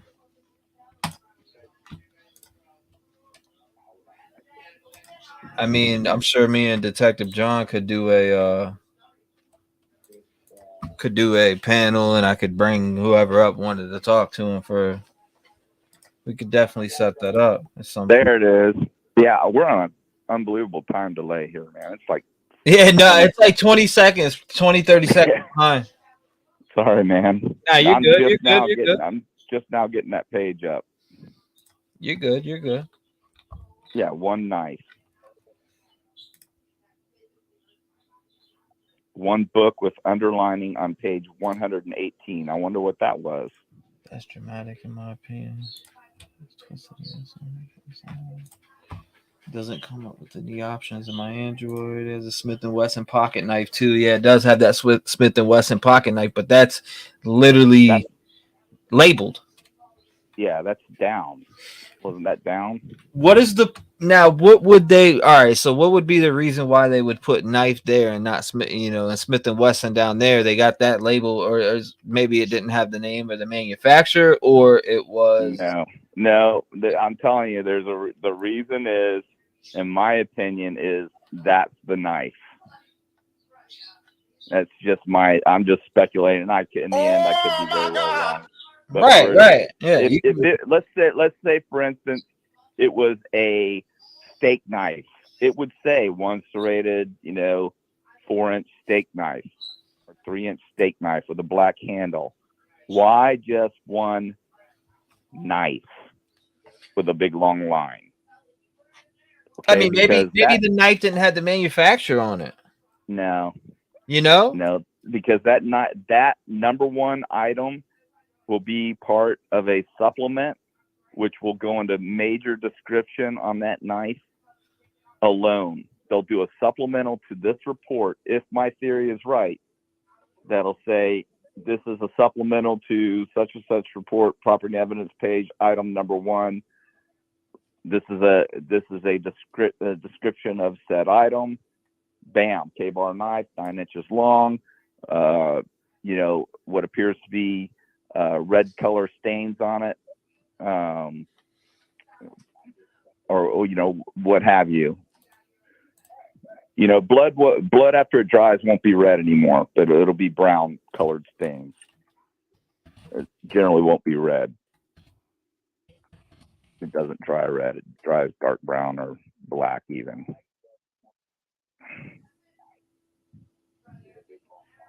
He's guilty, but I don't know if that's the knife. There's other sheet too. But if it's true, then it's a slam dunk. Yeah, I just find it odd that it's listed like that. But there's a reason, and I think that my theory may be right. Because again, this is a high profile case. If that said K-bar knife, 9-inch long K-bar knife with brown staining on it, what would we all be saying that they're saying right now? That's a slam dunk. He's a done deal.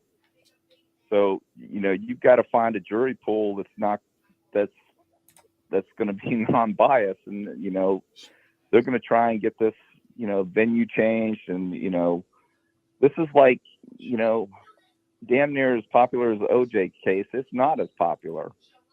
A lot of people have seen this. You just got to find the right people in the jury pool, and they're going to sit down and they're going to fight over who's going to be admitted to this jury. And you're going to have alternates. You're going to have probably 16 total, including the alternates. But, to try and find somebody that's going to be honest and say, yeah, I saw this case, but yeah, I'm not going to be biased. I've watched news. Anybody that's going to say that they haven't seen it on the news, they may actually be excluded because they're probably not telling the truth, unless they're older and they just don't watch the news. I mean, drop some question, Detective John. If when doing the autopsy, if the slashes were not consistent with the K-bar knife, would law enforcement change an affidavit? Would they change an affidavit? Yeah, would they change in the affidavit? So the question again was, if when doing the autopsies, if the slashes were not consistent with the K-bar knife, would law enforcement change an affidavit? No, because, it could be any knife, but they know it's a K-bar knife based on, investigative techniques, which is what I covered before. They have ballistic gels that they can use now that simulate skin, that you can insert a knife in and pull it out, and you can determine the pattern of the knife. Also, like I said, he could have, as he's struggling, the knife could have pressed up against some clothing or the bed sheet or something like that and left an imprint of the knife, which would, be like a copy of the knife. But no, I mean, no affidavit would change. If when they're not the slashers were not, okay. Yeah, see, this is just coming up for me. Sorry. Yeah, let me see, because the prosecutors will get to see it. I agree with Detective. Why are they so... Hold up. Sylvia P. Alive and Well says, why are they so specific on some shit and super vague on others, though? I personally think it's because we're not at the trial phase yet or nothing like that. What do you think, though, Detective? Well, that's like what I was saying. You don't want to tip your hat to everything, in the discovery phase, then both sides have to be told what the other side has. There is no surprise in trial. So if somebody tries, let's say, oh yeah, we forgot to say it was a K-bar knife, just for instance, and then all of a sudden they say K-bar knife in trial, the defense is going to say, well, how you know it was a K-bar knife? So that would have to be in discovery. Oh, well, it was in the report, but it didn't say K-bar knife, so they can't. You follow me? So you can't. And in the discovery phase, all that stuff has to be shared with each side. There is no surprises in our justice system. Just like there's no surprise witnesses. Everybody has to be, has to be deposed and questioned by both sides before the trial, and then they can be impeached on what they said based on their testimony during the deposition, and in trial they can be impeached if they say something different, because they can resort back to the testimony and the deposition of the same question if they change their answer in trial. Yeah, it is. It is. I agree with you, Hollis. It is quite odd that the knife is lacking in description. For sure, I definitely agree with that. I don't know why they would have Smith & Wesson pocket knife and then you just got one knife. So, well, you remember in the very beginning, I said that's awful odd that they did that, but there's a reason. You know, one, and for it to be the number one item, knife, which is what they went there to look for, was the knife. Mm-hmm. They knew he wasn't there, so they're not going there to find him. They're going there to find the knife. That is probably the knife. So all this speculation that he got rid of it or tossed it, I'm not leaning that way at all. I'm leaning that that's the knife. What's up with all the timing of the plates being changed and shit like that too? I mean, that I always think about that. Like, why all of a sudden he rushed to change his plates, and pretty much around the time that he became a tip. Annie's saying she doesn't believe he traveled. Does she mean he doesn't? He didn't travel to Pennsylvania. He only went 8 miles with it. He only went 8 miles back to his apartment with it and left it in his apartment. He didn't travel with the knife other than from the scene to his apartment, allegedly. Yeah, this stuff. I think Annie thinks he went to Pennsylvania with it. I don't believe that at all. One black hat, one black mask. I'm curious to what kind of black mask that is too. You know what I mean? It says that one black hat, one black mask, black gloves, black face masks. As in he had multiple. Well, I mean, that all could be argued in court because they do live in a pretty cold area, and you know, face masks are pretty common. Yeah. You know, that's not true. Uncommon. But face mask with blood splatter on it, yeah, that's pretty incriminating. Heather, we're nice to you. We love you. What do you mean? Who's being mean? Whose foot do I gotta put my ass up? That doesn't even make sense. Whose foot do I gotta put my ass? Who was being nice? Whose ass do I gotta put my foot in? Who was being mean to? Oh my God! I'm just talking to Heather. I'm fucking with her, but I'm being serious at the same time. I said, whose ass do I gotta put my foot up? Or whose foot do I gotta put my ass up? I'm funny as shit. So Rev was right about the DDD driver, no involvement. It's a young lady driver. I confirmed it today. Thank you, Dr. Thrifty. I was just saying though, like as a DoorDash driver, right? I think you said you did it before, Dr. Thrifty. So as a DoorDash driver, I know for a fact that you got to show license and you know what I mean? Proof of your car and shit like that. So you gotta do all that. All that's on file. So that would be easily corroborated. They would have cracked the case if it was the DoorDash driver immediately. They would have cracked that joint wide open. That was just coincidental. Someone said that didn't they say that they were still looking for the murder weapon after this? I don't recall that. Did they say that? Did somebody say that? Yeah. But again, that could be a smoke and mirror. You know, it's not really that doesn't mean anything. But you know, it may not be. I just find it odd that they would list one knife and no description when everything else has a description.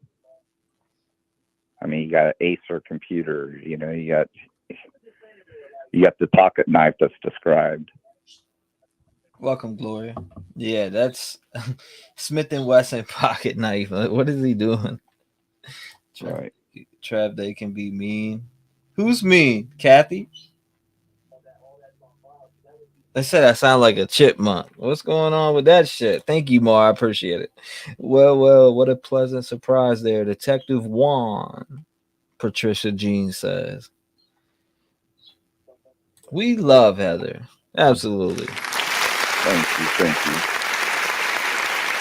you. Okay, no one's being mean. That's what I like to hear. All right. Just making sure. You ain't got to be leery. We're cool. I done dumbed down on some of the shit. We're good. We're good now, okay? We're good now. I don't care if you guys mention creators. I just don't give a fuck who's live. So don't come tell me who Johnny and Bobby and Ricky and you know, Jerry Springer are live right now. Detective John, you reading chat? So curious. I'm reading just what I see on screen. I T-REV Detective John. That's what I'm reading. Sal. Gigi says cheek on teeth. Your neck. Oh, okay. I see what she's saying. She's talking about cheek on teeth because Gigi. I think Gigi was that first caller, Detective John, the first person you heard call. She did say she thinks Brian did it 100%. She was just talking about some other things that she did research on, and I was, I listened to that because I believe everybody deserves to have their own opinion. Even, I mean, there's people that I am really good friends with that believe possibly Brian didn't even do the shit. I'm not going to sit there and judge them for that. She didn't believe that he did it alone, and all I said was that people, I don't understand why people find it hard to believe that someone could do this alone, or it's very simple. If I stabbed you, T-REV, if I came and stabbed you in the shoulder with a K-bar knife, you think you're going to fight me much after that? Fuck no, I'm gonna be in shock probably. I'll probably be in shock. Seriously, if you think about it, I mean, I'm gonna be in shock. The first thing I'm gonna look at is the blood coming out. Like, yeah, you're gonna be like, did that just happen? Absolutely. And you're talking about 3 girls here, and just one dude that's might have been in a few fights in his life. It's fight or flight, and your adrenaline's pumping. You're gonna bleed out really quick. And somebody plunges a 9-inch K-bar knife into your body, I mean, you're pretty much incapacitated no matter where you get stabbed. That's some funny shit. Yeah, dude, I'd be in shock as soon as somebody hit me in my shoulder with a K-bar knife. I mean, I'm gonna look down at you, especially if they jabbing it like super, super far. You put it all the way through, I'm gonna be shocked probably. I mean, immediately. You're gonna be in complete pain and shock. Yeah. And the fact that you remove that knife after you plunge it in, it's designed to inflict. It's a wound bearing knife. It's when you pull that thing out, it's gonna do even more damage. And if he turned it and twisted it as he plunged it in, like, if he knows how to wield a knife in battle, all he's got to do is watch a video. You plunge it in, you twist it, you pull it out in the twisted position. I mean, that's brutal. I mean, just close your eyes or just watch a movie. Detective John, could you please clarify, would the buccal swab on the PA evidence collection list just refer to the DNA swab and law enforcement themselves took? Thank you for your service, says Johnny Archer. So let me hear it. So he's saying that the buccal swab, yes, it would just say one swab from the buccal. Is that what he's asking? Yeah, he said, could you please clarify, would the buccal swab on the Pennsylvania evidence collection list just refer to the DNA swab that law enforcement themselves took? Yes, because then that's what that's saying is that, and the rest, it'll be submitted to the lab for further testing. I got you. Yeah. Detective, my man, Salvatore says. Salvatore. What's up, Sal?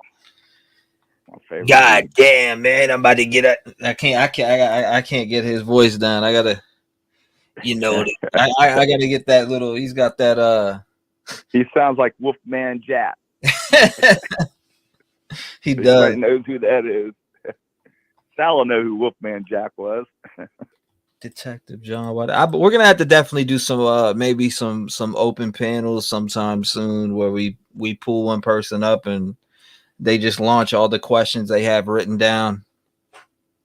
Because there's people they just got these questions, man. It's like I look at it like this, Detective John. This is me. I look at all these cases. It doesn't matter what case it is, whether it was the Idaho 4 case or not. So before I got onto true crime, I just look. I sat back and would watch tons of different shows, and you know what, people, I learned so much shit from just watching shows in general, especially when they show the forensic sides of things, especially with stabbing cases and stuff like that. When somebody stabs somebody, the chances of you getting blood on yourself and transferring it to other things is high. Yeah, it's any blood splatter. I mean, I've been to, I don't know, probably 10 different blood splatter analysis schools because they always came up with something new. And, it's amazing what you don't know in a wife and a knife wielding case like this. So, he's plunging that knife in and out of these bodies. We don't even know how many stab wounds they had at this point, but it's going to be multiple, especially with Kaylee, because her dad, indicated that, she was obviously the most brutalized. So she's probably got multiple stab wounds. So to plunge that type of a knife in and out, and remember, you're pulling that knife. It's a high velocity stab wound. He didn't just go in and kind of slip the knife in and easily, pull it out. This is a quick event, and he's slashing and he's plunging, and that knife is coming backward. And if you don't believe me, just go dip a knife in a glass of water, pull it out, and watch the splatter up on the ceiling. That's what blood's going to do. Blood is very viscous too. It's going to fly off that knife like oil would, even better than water. And when blood hits the wall, it splatters. I got a question for you, because West End Girl says buccal swab is a mouth swab.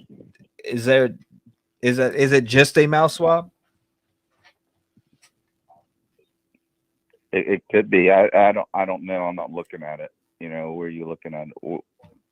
No, she was just stating in chat, buccal swab, mouth swab is a mouth swab. So yes, it is. It is referred to as a mouth swab. I didn't know if they retrieved it off of a buccal. I didn't know what the context was of the like, I thought maybe there was a belt buckle or something that he might have had blood on it, that he removed his belt from his pants and there was a buckle and you would swab that. That's what I'm thinking. But if it's a buccal swab, then yes, it's a part of the mouth swab. Buccal cells idea. Yeah, but you can. They're saying but you can use it for other shit though. It's not just for the mouth. Right. On what I'm reading, anyways, you could use it on other shit. From the mouth, then yeah. Idaho State students don't leave IDs in Washington State classrooms. Common sense applies, says Regina Wright.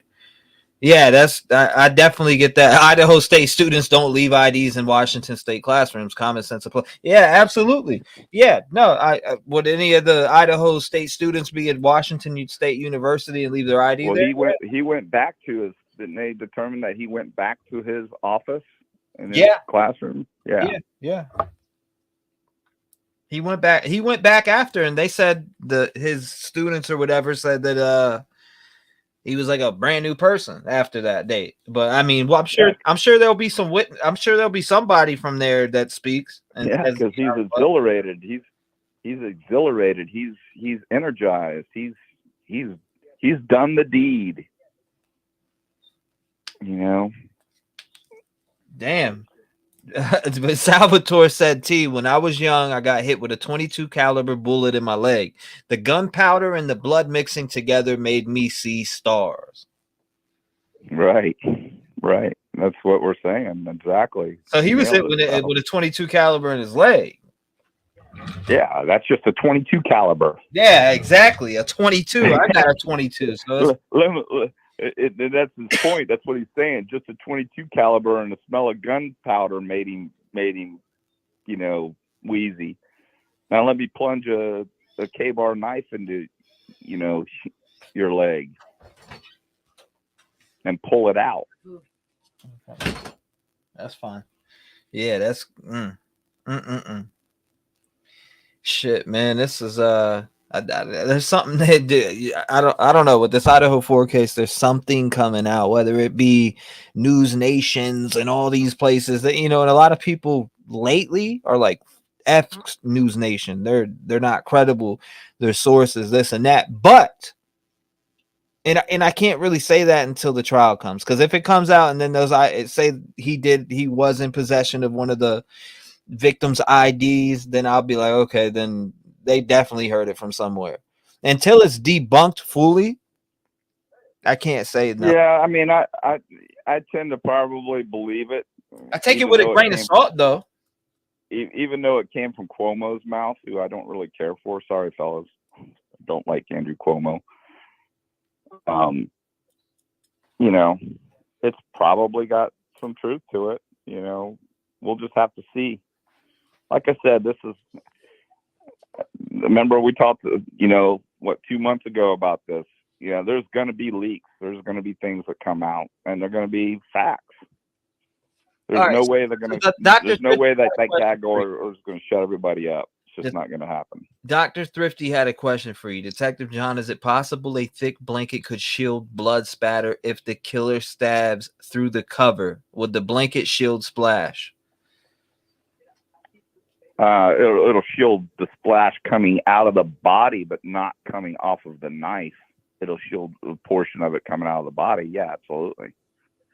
But again, he's still got to wield that knife through the comforter, through the body, back out of the body, back through the comforter, and back in and out again. So some of that transfer will come off of the knife onto the sheet, but no, you're talking about a mass amount of blood. I mean, I'm sure that the beds were just, saturated, beyond saturated. Man. I mean, look at again, we're speculating about the wall outside of the downstairs bedroom where I said, look, man, that's blood. When I saw it, nobody else was saying anything. I said, stop right there. Look at that. Look down the side there. Nobody's even doing anything. And then we zoomed in and I'm like, telling you, dude, that's freaking blood running down underneath the 2x4 on the floor. That's blood running from that wall down the side of that foundation. Because whoever was laying up against that wall bled out. Buckle, whatever it is. It docked to the killer could hurt them through the covers, so the killer could have hurt them through the covers. Absolutely, I think you could put that friggin' knife right through the covers if you're wielding it fast enough. It's a military knife. It's designed to go through vest. See, a bullet. A lot of people don't understand how a bulletproof vest works. A bulletproof vest will not protect you from a sharp-edged object. The trauma plate, there's a steel plate that sits in front of your chest, that would, but anywhere else is gonna, like an ice pick or even a knife, will go through a vest, because when a round comes out of a handgun or a rifle, it's the rifling inside that round that, like when you look at a James Bond movie, in the beginning they show you down the chamber of a weapon and you see the rifling, which is the swirl marks in that that barrel. And when that bullet comes out, it's spinning sideways. And that spin of that bullet, if you look at Kevlar, it's woven like basket material, really tight. And the only thing that stops that bullet from going through is because that bullet is spinning so fast, it's rotating from left to right so fast that the fibers in the bulletproof vest actually grab it and stop it. It sounds crazy, but that's what stops the bullet. It gets wound up in there. Whereas a knife, or let's say if I had a axe pick and I plunged it into that bulletproof vest, it would go right through it, just like it was a jacket, because it's not spinning. That's why bullets. That's why back in the 1700s and whatever, rounds weren't very accurate, because there was no rifling, and the bullets would tumble rather than spin. And when they tumble, they fly all over the place. But the spinning motion gets it to go straight. So the spinning motion getting caught in a Kevlar vest actually is stopped by by the material, and that's what stops the bullet, not the vest itself, just because it's a vest. I'm sure not many people knew that at all. Did you know that, T-REV? We've seen the mattresses. They were soaked. What? Did I see exactly what you were just talking about? Did you know what I was talking about? Nope. True. I know how good these McDonald's fries taste, though. You know? Oh, man. My dog was at my leg. I was trying to see what the hell he wanted. And I'm doing a damn fast right now, and you're eating McDonald's fries. I know, right? If you're gonna eat the McDonald's fries, at least intermittent fast 2 days a week. Yeah, I've been eating a bunch of organic meals. This is the first time I've ate McDonald's in a hot minute. You know, but listen, man, I need to get off of here. I'm sure you got some other callers, and yeah, I need to myself. I gotta go take care of you done. And everybody have a blessed night. And love to talk, but we're not gonna know much till June. And no doubt. Is there any other hot cases out there right now? There's always hot cases, man. There's a bunch of missing person cases and all types of stuff going on right now. Right on. Well, I'm not hoping anybody gets hurt or killed or anything, but I'm sure you'll find one. Ain't no doubt. Somebody will want to be in the limelight like this cat was. And that's what's sad. And like I've always said, if he would have walked in with that Glock or the what did he have, a couple 9mm and a 40 cal or something that they seized? Mm-hmm. If he'd have walked in with one of those and blew those victims away, I wouldn't even be talking about this right now. But it's the sensationalism of the crime, the modus, the method, the modus operandi, everything about this case surrounds the way that he did it. The knife, using a knife, is why we are still enthralled with this case. Because people get shot every day. Nobody really cares anymore. It doesn't seem like, anyway. They don't. But what you're going to have is you're going to see somebody that wants to get attention. They're not going to shoot. They're going to stab from now on. You watch. There's going to be a bunch of stabbings now. Yeah, it's crazy shit. I hope not. But it's just the nature of people. All right, brother. I need to get. All right, brother. Appreciate you. God bless you, man. Like your boys. I'll holler at you soon. You, man. Take care, bro. Later. Detective John, man. I gotta get out of here and go eat with my fiance, though. Shout out to Detective John. Shout out to old girl that called him before too. Shout out to you, GG. I'm about to go eat some dinner with my fiance and relax. We've been live twice. I was live on my second channel. If you want to subscribe to my second channel, my mods will put that up for you right now. Make sure you subscribe over there. Paranormal. We do paranormal shit and other stuff like that. If you like that, thank you guys for supporting and being here. I appreciate you all. Love you all. I'll see you on the next one. I will be back. I'm on a 30-day. Go live every day for 30 days straight. That's my challenge to myself. So let's get it. Yeah, you can see that I'm affected. People.